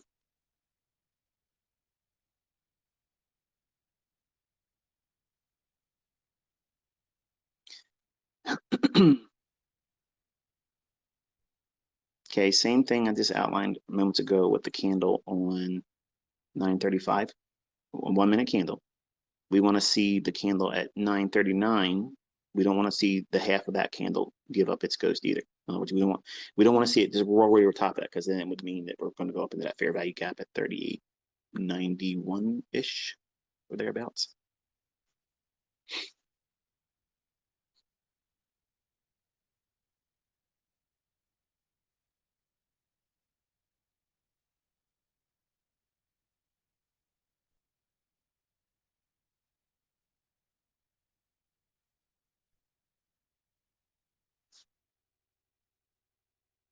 This is not a good technical day. So if you're looking at technically, there isn't a lot of cleanness to it.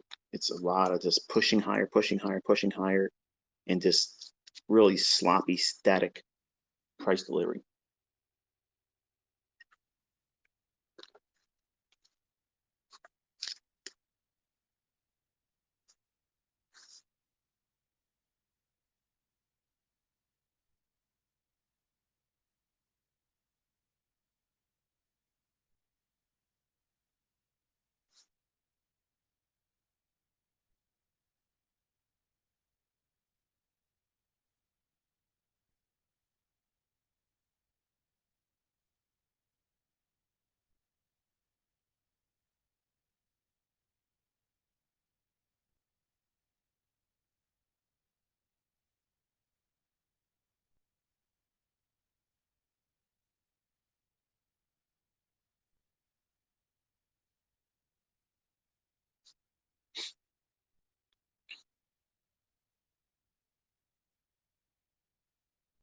Now look at the range between the high formed at,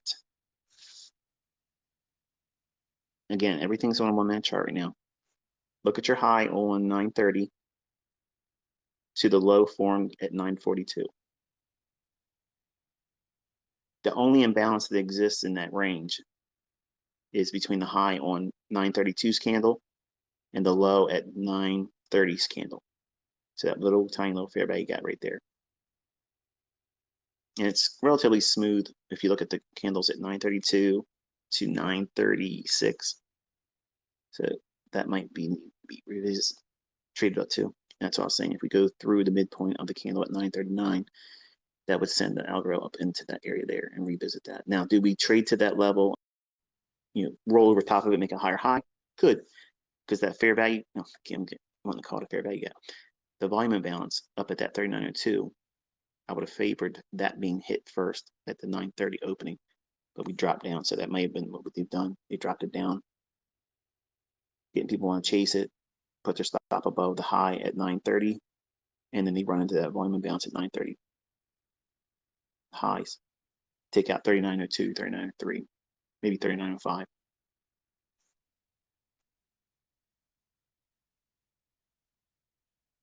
Look at your candle right now in 1 minute, how it's coming back down into the candle at 9:44. That right there, I like to see that. And now I like to see it move continuously higher up into that fair value gap and maybe even into that 39.02.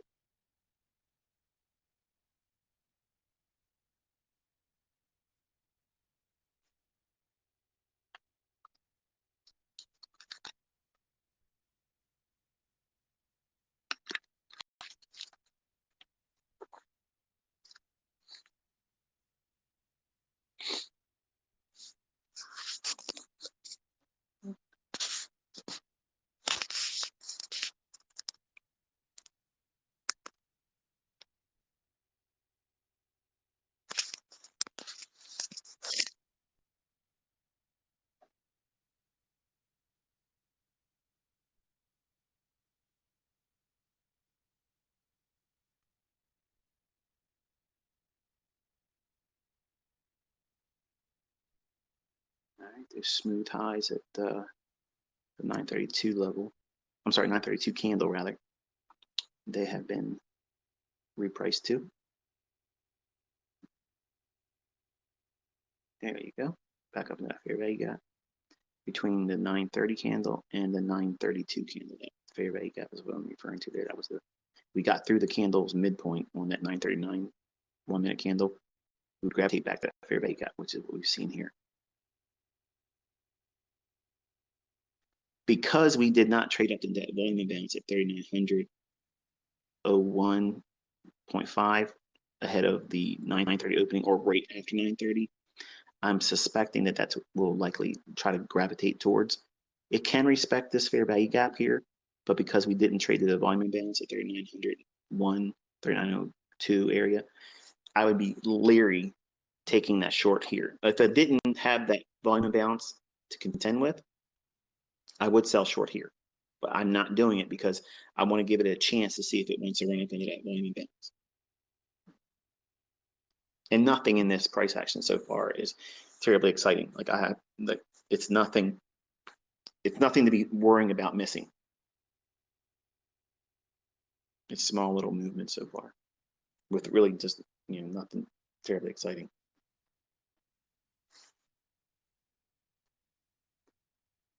All right, fair value gap now that I've been talking about for the 1 minute chart, that has now been repriced to, not rebalanced. It's been completely repriced to the low of the candle at 9:30. And we want to see if it wants to run for the buy side. It's resting on anyone that went short today at 9:30, trading up into that volume imbalance at 39.02, 39.05 in that vicinity.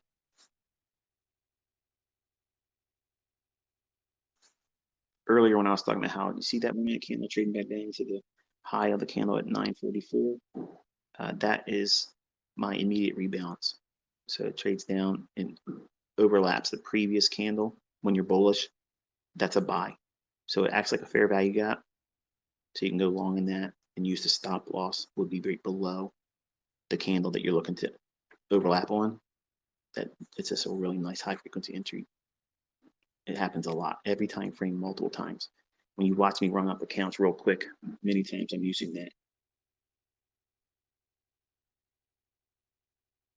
Here comes the opening range high. That comes in at 38.99 and a half. So we're going to be looking for 3,900 to be traded to and through. Same thing here, candidate for immediate rebalance on the 1 minute candle. Look at your candle at 948, that high.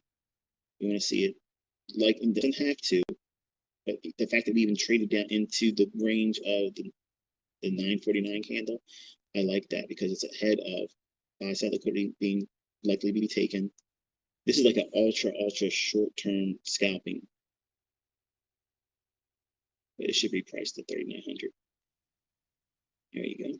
And volume balance, give it to us, give it to us. There you go. Oh my goodness, look at that. On better days, trust me, we're gonna have a lot of fun. Right now, this is boring. Let's see if we get a chance to get up into that 3902 level. Only because my obsessive compulsive is flaring.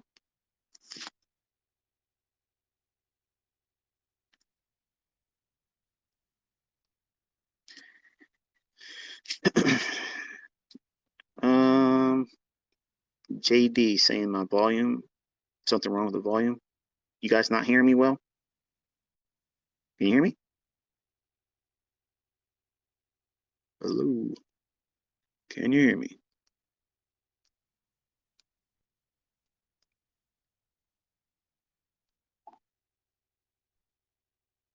Okay, cool. Thank you. All right, so we've taken buy side on the opening range high at 930. We hit the volume imbalance. Look at the reaction so far. Isn't that nice? Now, it's not trade. It's not give me an entry. It's observing why price is going to go where it's going to go and what it should do once it gets there. It gives us something to frame. Where should formations or reactions occur? Okay, I've done lessons on that. And it's important to understand. Okay, now we're going to reverse that immediate rebalance. Okay, we have not had a shift in market structure, but now look at the candles low on 950 on that 1 minute candle.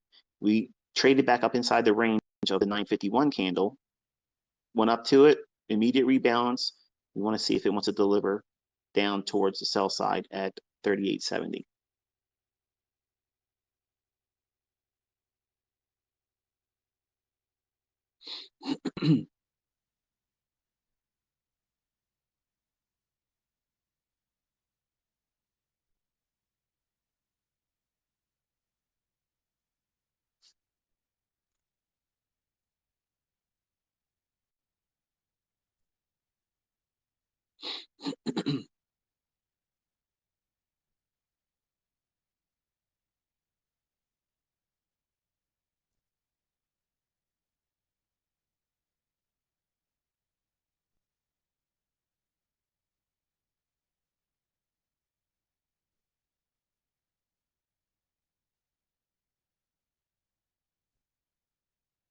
A higher high at this point at like 902 or higher, not interesting to me at all.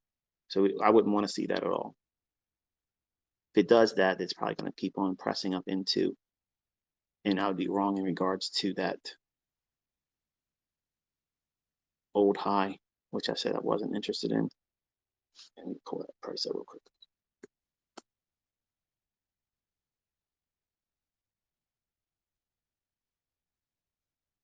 At 39. The highs at November 1st.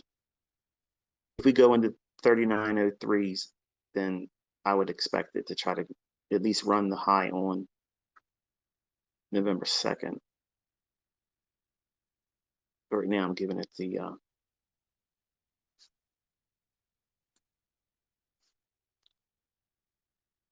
the opportunity to see if it wants to keep the high in place that it just took out for 930's high.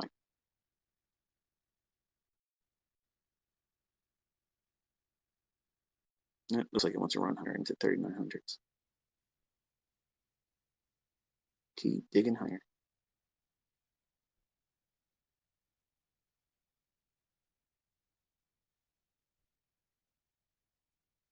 So now revisiting that volume imbalance, because we mentioned that that was a likely draw on the upside, we would now look for the midpoint of that. That would be the next objective on the upside, and or its high end. That would be bark, and it looks like about we'll say 39.10, 39.11ish, thereabouts. These old eyes of mine. And 39.20.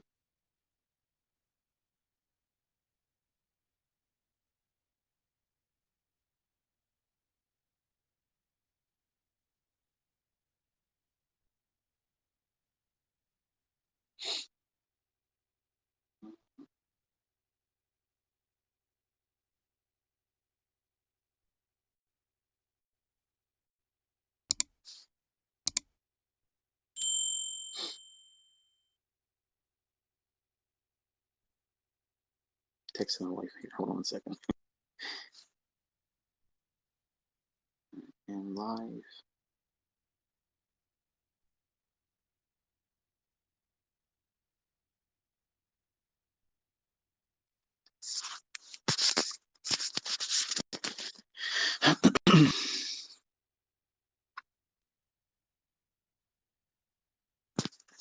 All right, so I had an opportunity to reject because he was taking out 930's high now twice.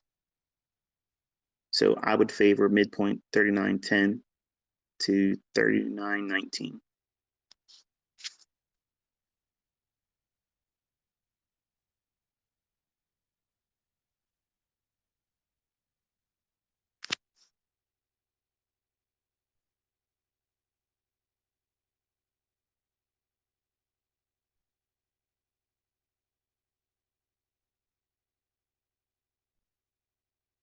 Okay, down close candle at 951, potential bullish order block, fair value gap that would be repriced on candle 955.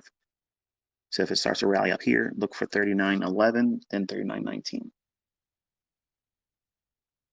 Failure to go higher and going below 38.97 and a quarter, I'm sorry, 3/4 would nullify that idea.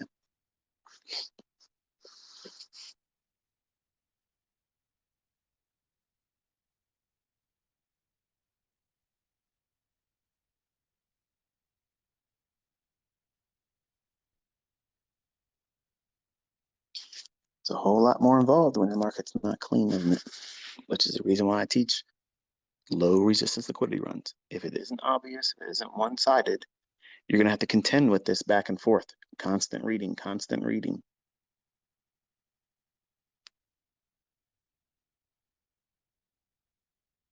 And if you don't have the experience, obviously you can see how quickly you could hurt yourself because so many people are in a hurry to get to that live account. Give me a funded account so I can get real money.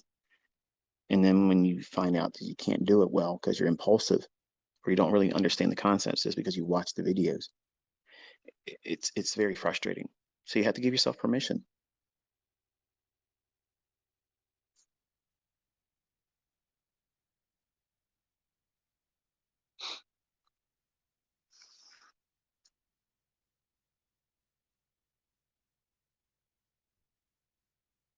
There we go.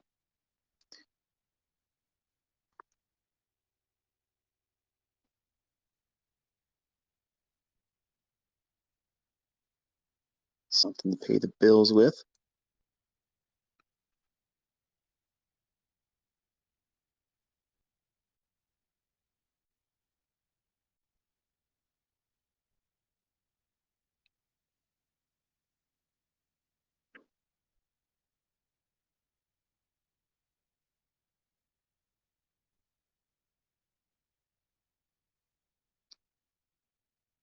All right. So if you paper traded that fair value gap I just outlined and using the order block, you should already be partialed out, leaving something to see if you can get it at 30.19.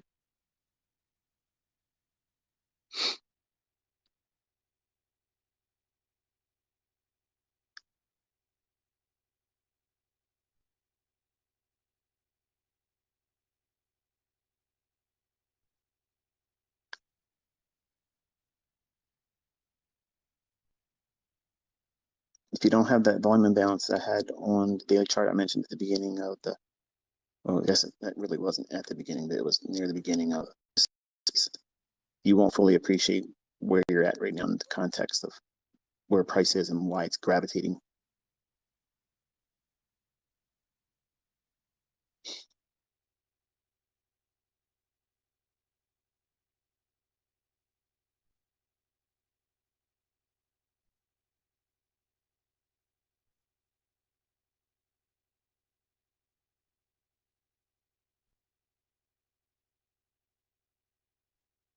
Thank you, Mike, the Destroyer. He says super helpful. If you do YouTube, I think I'd prefer no chart, much more engaging. Yeah, that was my thought process, kind of like a squawk box. It makes you think and see it, find it on your own chart. You know, holding your hand and walking you through a chart, it's not the same as really learning. And it forces you to understand what I'm saying in the chart. I'm saying it, like I can't edit this. You're all, you know, making copies of it. So it either pans out or it doesn't.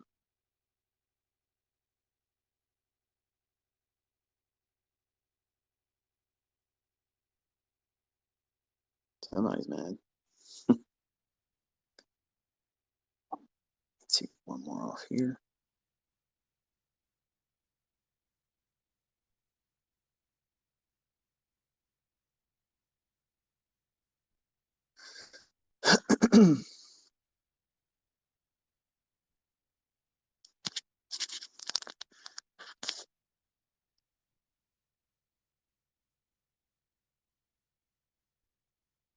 Here's your 19. See if we can get the 20 print.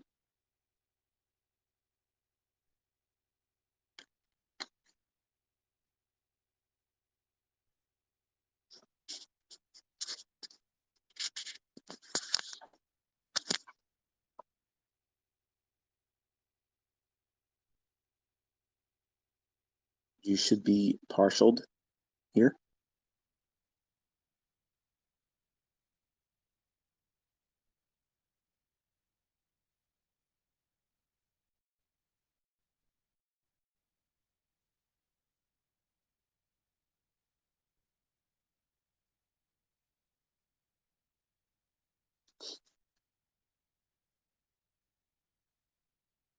Don't see that in supply and demand.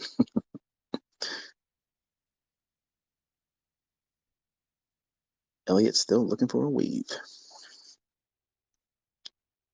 So I think that's going to be it for this morning.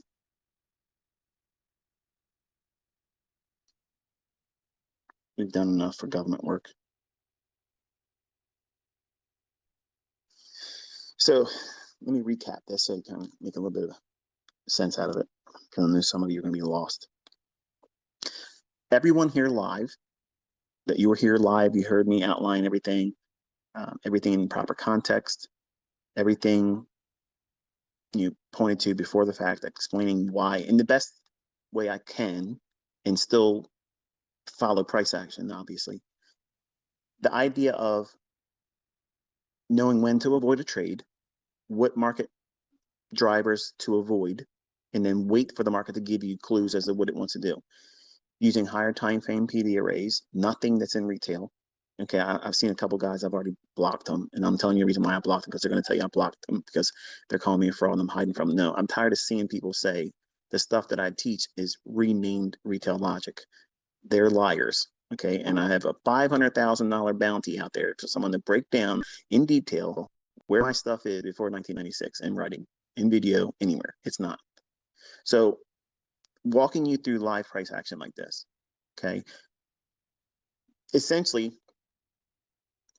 this is the best way of mentoring, because if the person you're learning from can identify where there's problems, where precision will be muddled, well, not muddled,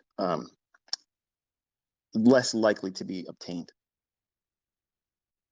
That means that they have clarity, they have the vision to see, okay, there's potential for problems, okay, for things to be obvious. So as a developing student, you want to have a educator, a mentor, someone that's going to be able to know what that's like. And you have to be around the block for a long time, lose lots of money and make lots of money, knowing this is what I did when I lost money, and this is what I did when I made money. And this is where I found the greatest increases in my understanding.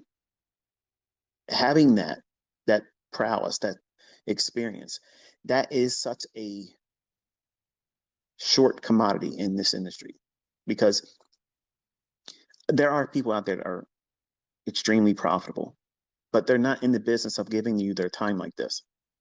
They're not interested. They don't care. It doesn't make them a bad person. It just means that they just don't care enough to sit down and give their time, because their time's too valuable. They don't have that mindset to want to be able to share. They go in here, they kill it, and they do their thing. They run their life, and there it is. It doesn't make them a bad person because they don't share it with you. Okay. I am a person that I have a promise I got to keep. So I do this. I love doing it. But it's important for you to contrast what it is that I do versus what everybody says I do or don't do. If I can't see it, if I can't outline it before it happens real time, then these concepts don't work. I think everybody can agree with that, right? If I can outline where it's going to go and why it's likely to go there, when it should happen, then that means what? That means there's an algorithm. That means I've had my fingerprints all over it. Okay.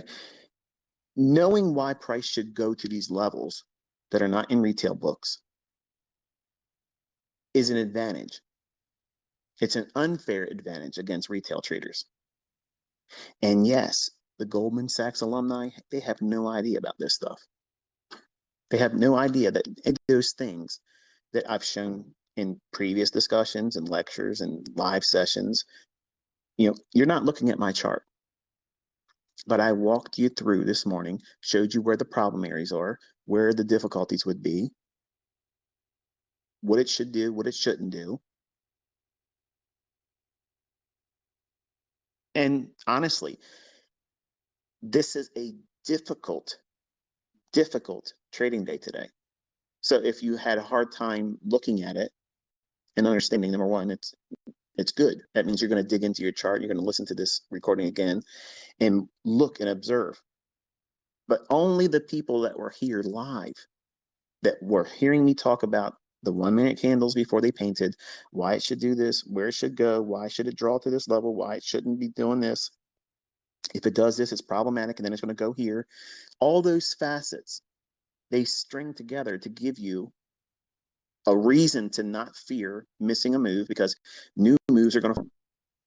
And I don't feel regret if I don't take something, because I know I have other opportunities and other tools that allow me to participate and build a bridge. The bridge was this morning. Once we went through the 930 high, we traded down. We wanted to see it want to go towards sell side. It failed. It wasn't able to do that. Once we ran out the high again, to do that again indicated what? We would be pressing into that volume imbalance from the daily chart at 3902, 3905 areas. I was saying it was going to likely go up into that. We traded up into it and then came back down into a bullish order block, which I outlined. Go back and listen to the recording. And there's a small little fair value gap. It trades down into that. And the opportunity was to reach into the consequent encroachment of that volume imbalance. And what that means is consequent encroachment is the midpoint of any kind of gap. A candle, the midpoint of that is mean threshold. It's always basically 50%. Okay, it's a halfway point.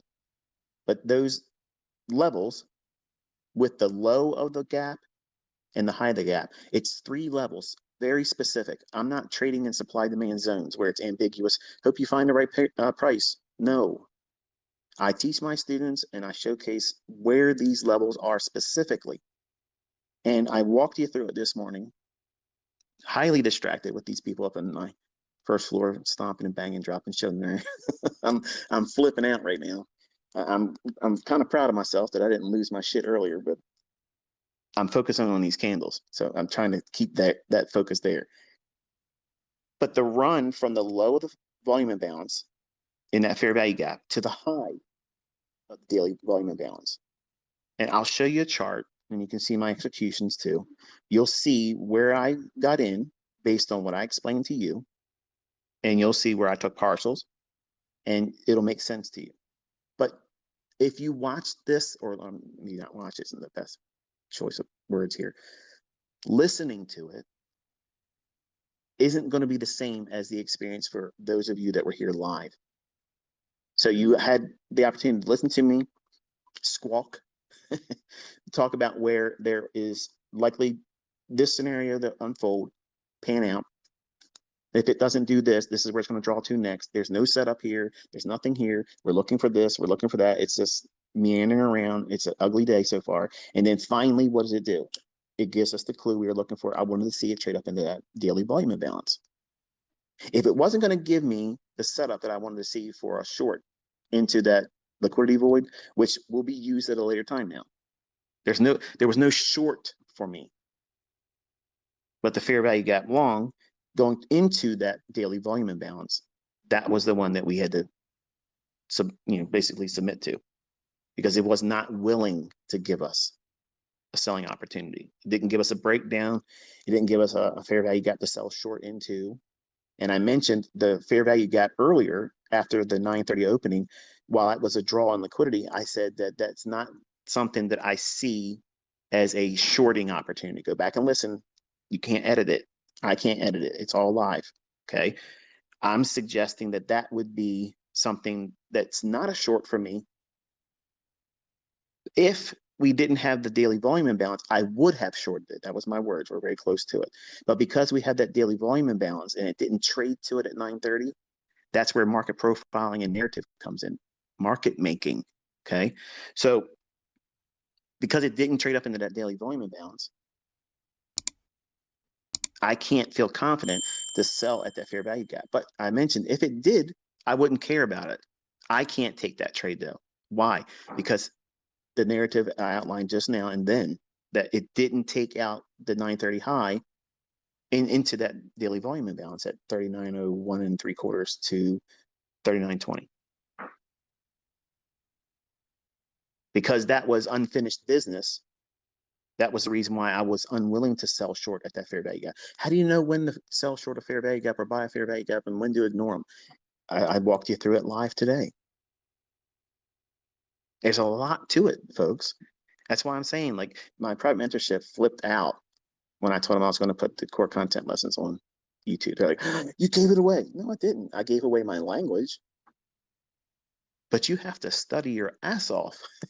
And you got to be under my wing like this. This is what they had. They had this the first year, and he's sitting down explaining, but I had 865 people trying to text me and talk to me and ask me a question while I'm doing it.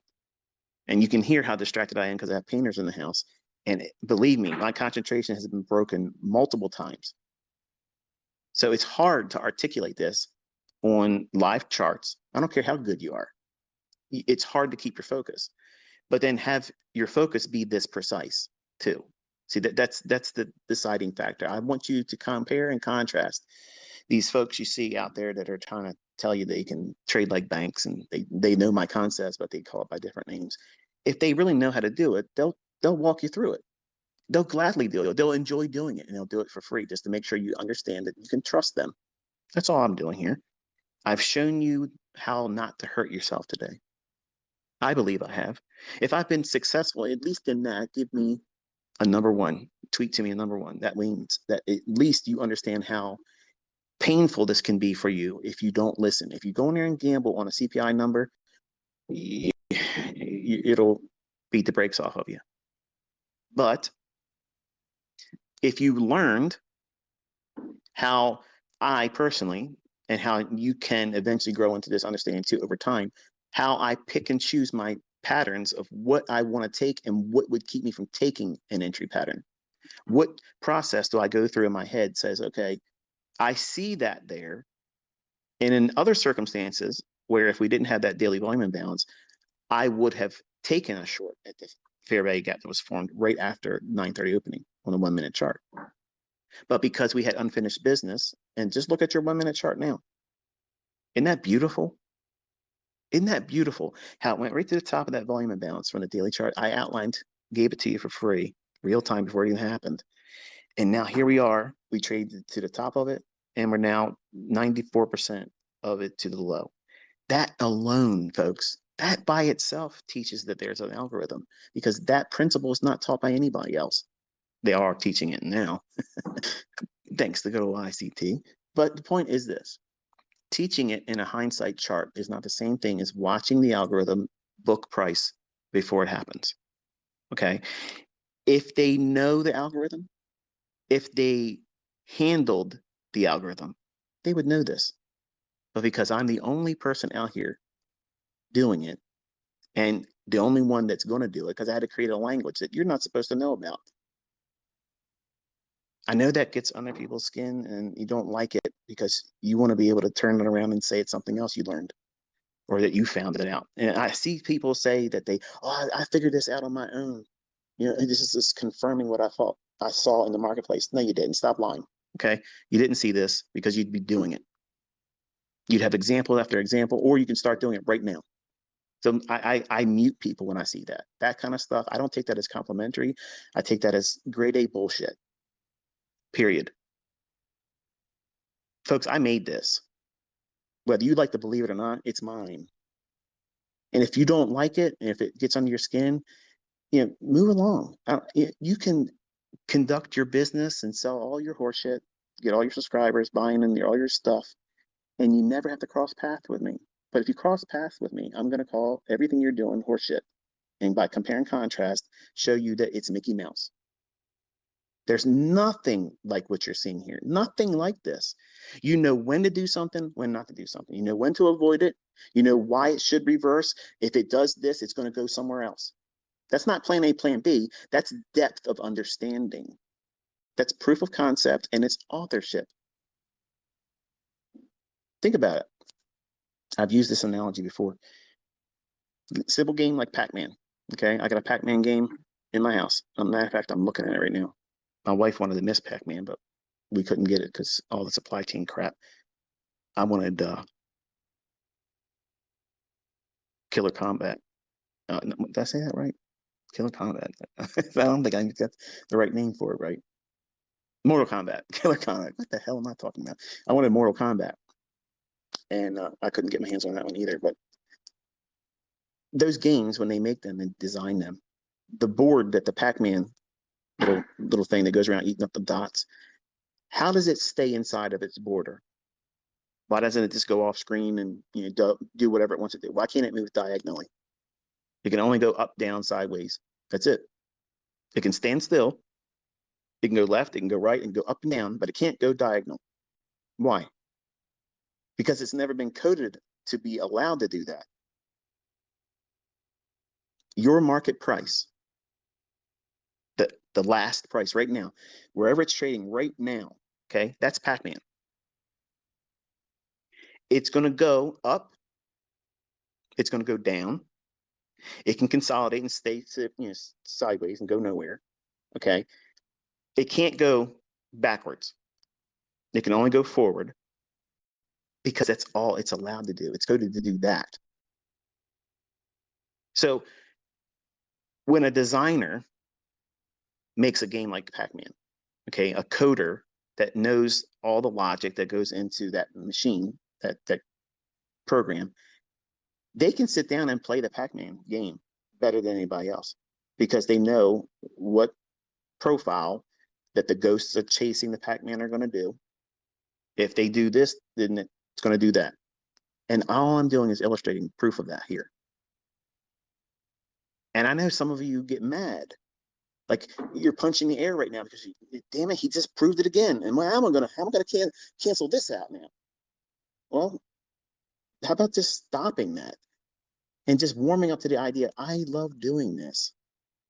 And if you're already profitable, I can make you wildly more profitable if you just put down your bullshit. I'm not trying to war against anybody. I'm 50 years old. I'm set in my ways and I like doing what I'm doing. Take advantage of that. I want you to.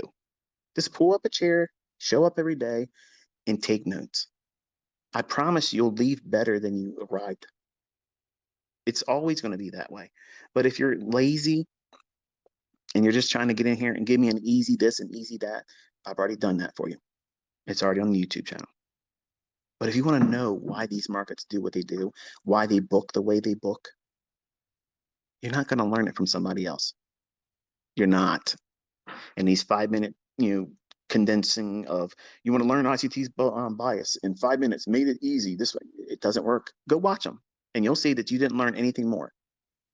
You didn't learn it faster. You didn't learn it better because you have to go through what I just walked you through today, every day for months. You will not get this type of understanding just reading a book or watching my videos. You have to sit with me. It has to be something like over the shoulder, and then you get it. But you don't need this level of understanding to be profitable. You can use everything I have on that YouTube channel, and it's just fine. There's nothing missing. There's nothing needed beyond that. It's perfect for someone that wants to hit the ground running, go. But for freaks of nature, people that just simply want to know that they know, or be inside the clique, the inner circle, if you will, I do things like this because I know the intrigue with it all. I know some of you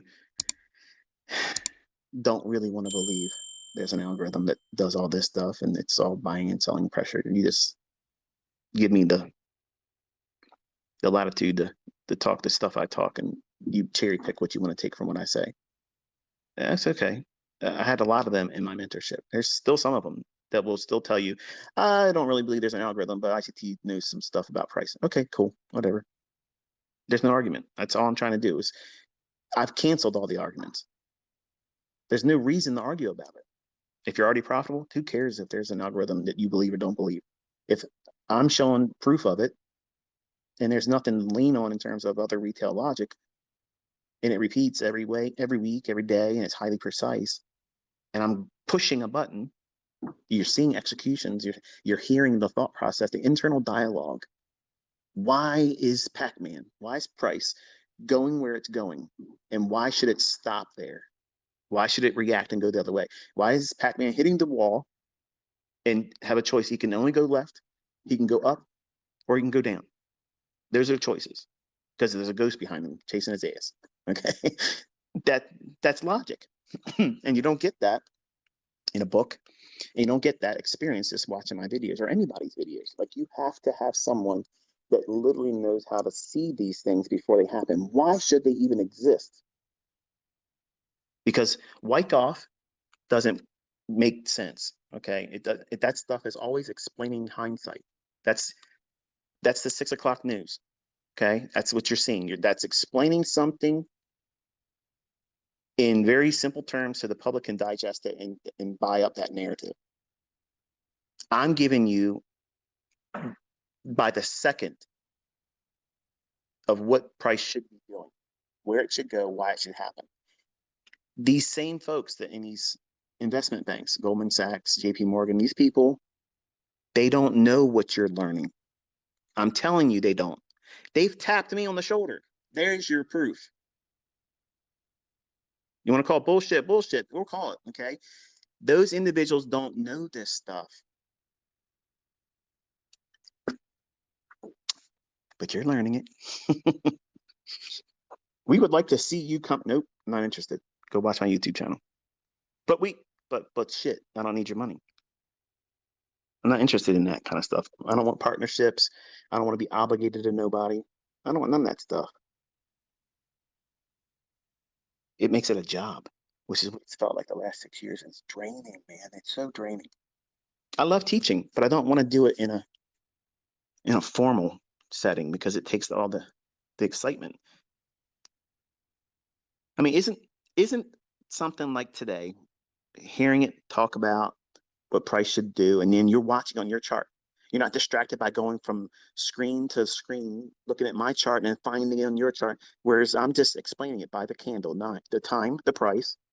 I'm telling you what time frame I'm on, and you're marking your own chart up. Now, if you felt that was a little confusing, that's okay. Don't worry. We'll have more examples of this. But for those that could navigate, you've been doing it for a little while. You can't deny it's been interesting, isn't it? Like you can see it. Like, wow. Like I'm calling your chart before it paints. I was explaining how your chart on your platform through your brokerage firm, whatever the hell it is that you're looking at. I know some of you are looking at your live platform. You're not looking at TradingView. And you watched it unfold today. Isn't it fun? Like that's fun. Not here's what I, did with my mentorship money. I bought a Lamborghini and I got a lease payment on an Alfa Romeo, like whatever the Italian cars that people are going to chase. All that stuff's dumb. I like this. This is the fun stuff for me. It's entertainment, it's educational, and it's interactive. Like it's really interactive. So if you like this kind of stuff, this is kind of like what I wanted to do going into 2023. It's not a signal service. Okay. It helps you map out real-time price action. My students that are doing signal services, okay, you can't argue that this is not going to step on your toes. I did not take anybody into any specific setups. I said, this is what I think. This is what I think it's going to draw to. And there's a fair value gap here, and you want to see it do this. You see, you want to do that. That's not me say buy. That's not me. Here's your stop. That's not me. Here, take your profits. I did mention because I was in a trade. You'll see that whole process of stepping on your toes and canceling out the necessity for anyone to want to go to you as a signal provider. You can't be upset with me because I'm not doing what you're doing. And if anything, this is actually going to build your market up for you because here's what's going to happen. So you can calm down if you're all worked up and worried about it. People are going to see what it's going to be requiring them to do this. Now, a lot of people know that what I'm doing, other people are doing, and they see me do it. So it works. They may not be able to do it. There's your market. And I have no problem with that. And you should have, a means of having another income. If you're able to be honest and you're consistent, you're able to use the concepts well, there's a market out there. People will pay for you to sit down and tell them, buy here, sell here, all that. The risks are yours. But that market's going to grow when they see what's involved in this. A lot of people that see watching videos and think, okay, well, it's just simply a matter of looking for this little thing he talks about, it's fair value gap. And they think every time it does that, it's a buy or sell. You saw today that isn't like that at all. That's narrative. That's the stuff that mentoring gets. Okay. My private group, they were getting those experiences. You're not obligated. Well, I'm not obligated rather to give that to you. Okay. That was an experience for them. There's a couple chapters in my books that are coming on. I know you guys keep asking, when's it gonna drop? Every time I think I got what I want for the third one done, another topic comes up. So the third volume is really, really big. Like it's a longer one. And I'll talk a little bit more about narrative and the things I did today, because that stuff is what separates me from the rest of the smart money concept clones out there. Okay.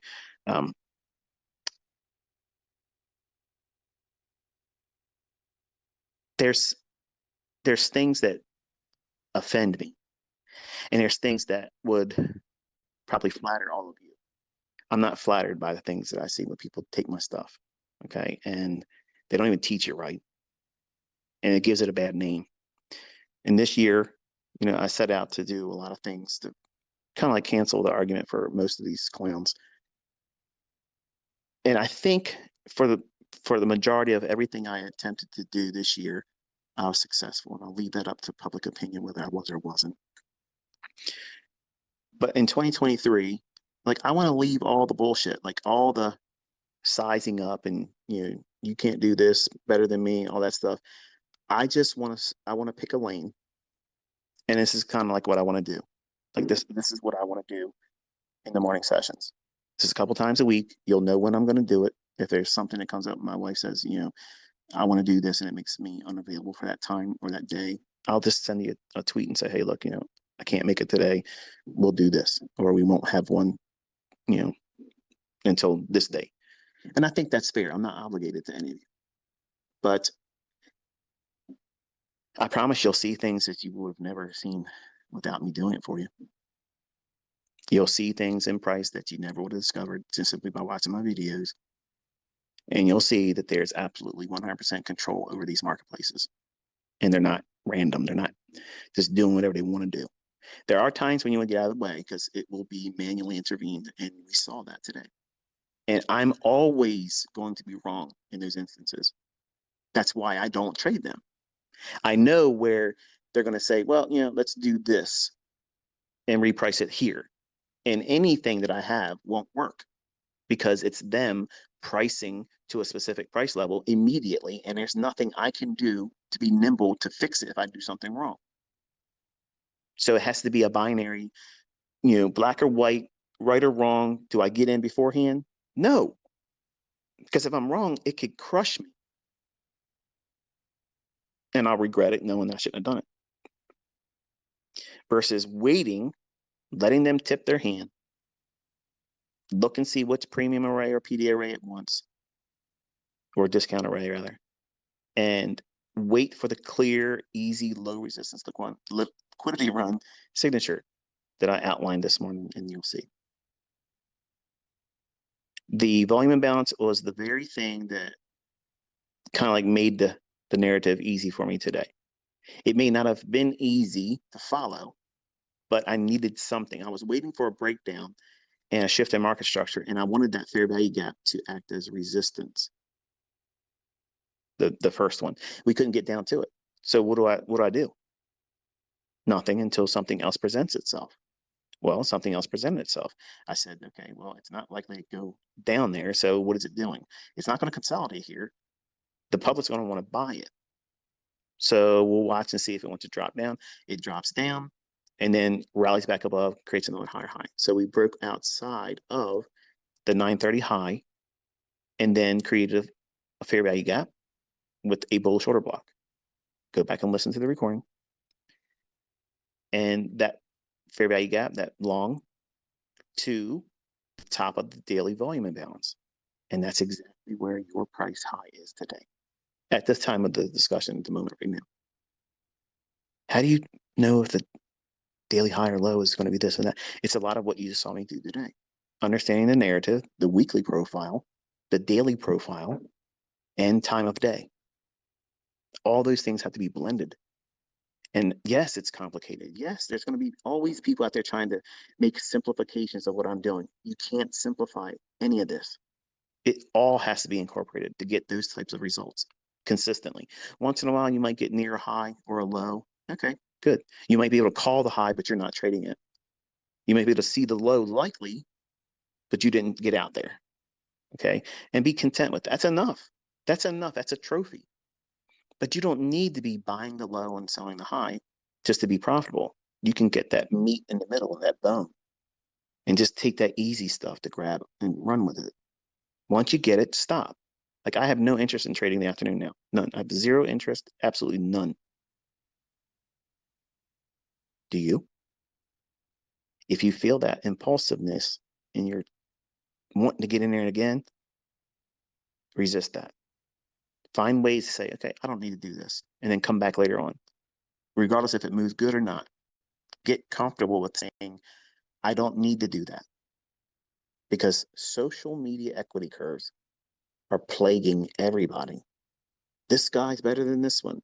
This method's better than that one. This one is copying this guy. Who gives a shit, man? Dude, who cares? There's a lot of other shit going on in the world right now. That's Mickey Mouse topics. That's not even that big of a deal. Pick the person you want to follow. Demand that they can prove they can do it. If they can do it, hey, that's all you need. And if you like their personality, and mine's not that great because I have a personality disorder. I don't hide it from you. I've never tried to hide it. I'm not the best teacher, but what I teach is the market. And the real market makers, they employ these ideas against everybody else. And you're not supposed to know them. So a little bit more proof at the end of the day, all real time. Look at that 1 minute chart right now. Look where it's hanging inside of those boundaries of that daily volume imbalance that does not exist anywhere else. But it's always been in your charts. It's always been there. Nobody's ever talked about it. Nobody's ever mentioned it. But this whippersnapper back in the 90s thought his shit didn't stink, discovered things like this, and felt like he had to prove himself all the time, to validate himself. I don't need to validate anything anymore. That's why I don't live a fast life in front of everybody. That's why I don't do all those things. And I make it all about the boring stuff like this. And if you're not entertained by this and reading price, you're in the wrong industry. Like if you don't have a passion about knowing what these simple little candles are going to do next, I guarantee you, you will not be a trader. It's got to be in you, or you're not going to be a part of it. Like you have to absolutely love it. If you don't love it, you're not loving money. You love the process. You love the engagement of it, the whole art of it. It's a lifestyle. It's not a hobby. It's not a choice. It's a lifestyle. Business owners, entrepreneurs, they're not doing a hobby. They're passionate. They're passionate about what they're doing. And you have to be absolutely passionate about your development as a trader. You have to be passionate about why even do this. You can make lots of money with it. Nobody's arguing that. But are you doing this to compensate for something else? Because if that's the case, you're not going to do well either. You're going to be impulsively doing things that you shouldn't be doing, hoping that you're going to get a lottery win. Man, I'm fighting the urge to talk about Powerball. I got to get off here. My wife already gave me the evil eye. Like, you said 15. Yes, I'm closing it. I'm closing it. I promise I'm closing it. Okay. Give me 3 minutes and I'm closing it. I got a boss, folks. But anyway, my intentions are once we come back from our holiday break, you might not be breaking, but I'm breaking. The first Tuesday of February, I would very, very much like to do live streams like this. And yes, my chart will be available. Yes, you'll see it. Okay. But I want you to know that there's going to be time charts that I'm going to refer to because I'm only going to have one time frame on my live stream. Whatever chart that is, that's the one I'm going to stay with the entire time. I'm not going to transition and go through, but I'll refer to, like you heard me talk about in today's Twitter space, I'll refer or cite a specific price or series of candles that my attention is on. And you might say, well, you're holding back ICT. I want to do what I want to do. Okay. Can I do that? I think I earned that, right? I mean, it's my prerogative. I don't want anybody trying to tell me how to do it because that pisses me off. I'm a control freak. I don't like someone trying to tell me what to do. You can't do it better than me, so don't suggest how I'm going to do it. You have no idea what I'm going to talk about. You have no idea what price is going to do. So please don't suggest to me how you want to be handheld. I want to do this and entertain myself and hopefully along the pathway, bring your understanding about price action up to speed. And if you don't like it, if you don't like that way of doing it, you don't have to watch the live stream. You don't have to do that. You don't need that. It's already on my YouTube channel, how to trade and profitably and do it with precision and know what you're looking for. I'm not trying to have the biggest live streams. I don't care if only 200 people show up. I don't care. Okay. I just know that there's an audience in my group, both private mentorship and collectively. You all want to see this type of stuff. And I have no problem doing it. But I just wanted to make sure that you all understand that it has nothing to do with ego. It has nothing to do with proving that I'm this or I'm that. I just want to engage you all as an audience, and I want to have fun together. And I can create a carnival-like atmosphere, make it fun when there's a better market. Today was kind of like lackluster and just, but even there, I can find something. But why would you want to waste all your day in your morning when you could have been out to breakfast with your wife that I'm encroaching on? I know. I'm sorry. I promise I'm closing it now. I'm going to close this now, folks. The boss has given me the final evil eye, and I will catch up with you when I catch up with you. I'm not going to share the charts right away, simply because I'm getting ran off here now. But obviously, you've been here. You know what's going on. If you enjoyed today, give me a thumbs up emoji and a tweet. If you didn't learn anything, keep your opinion to yourself because I really don't care. So I'll talk to you next time. Be safe.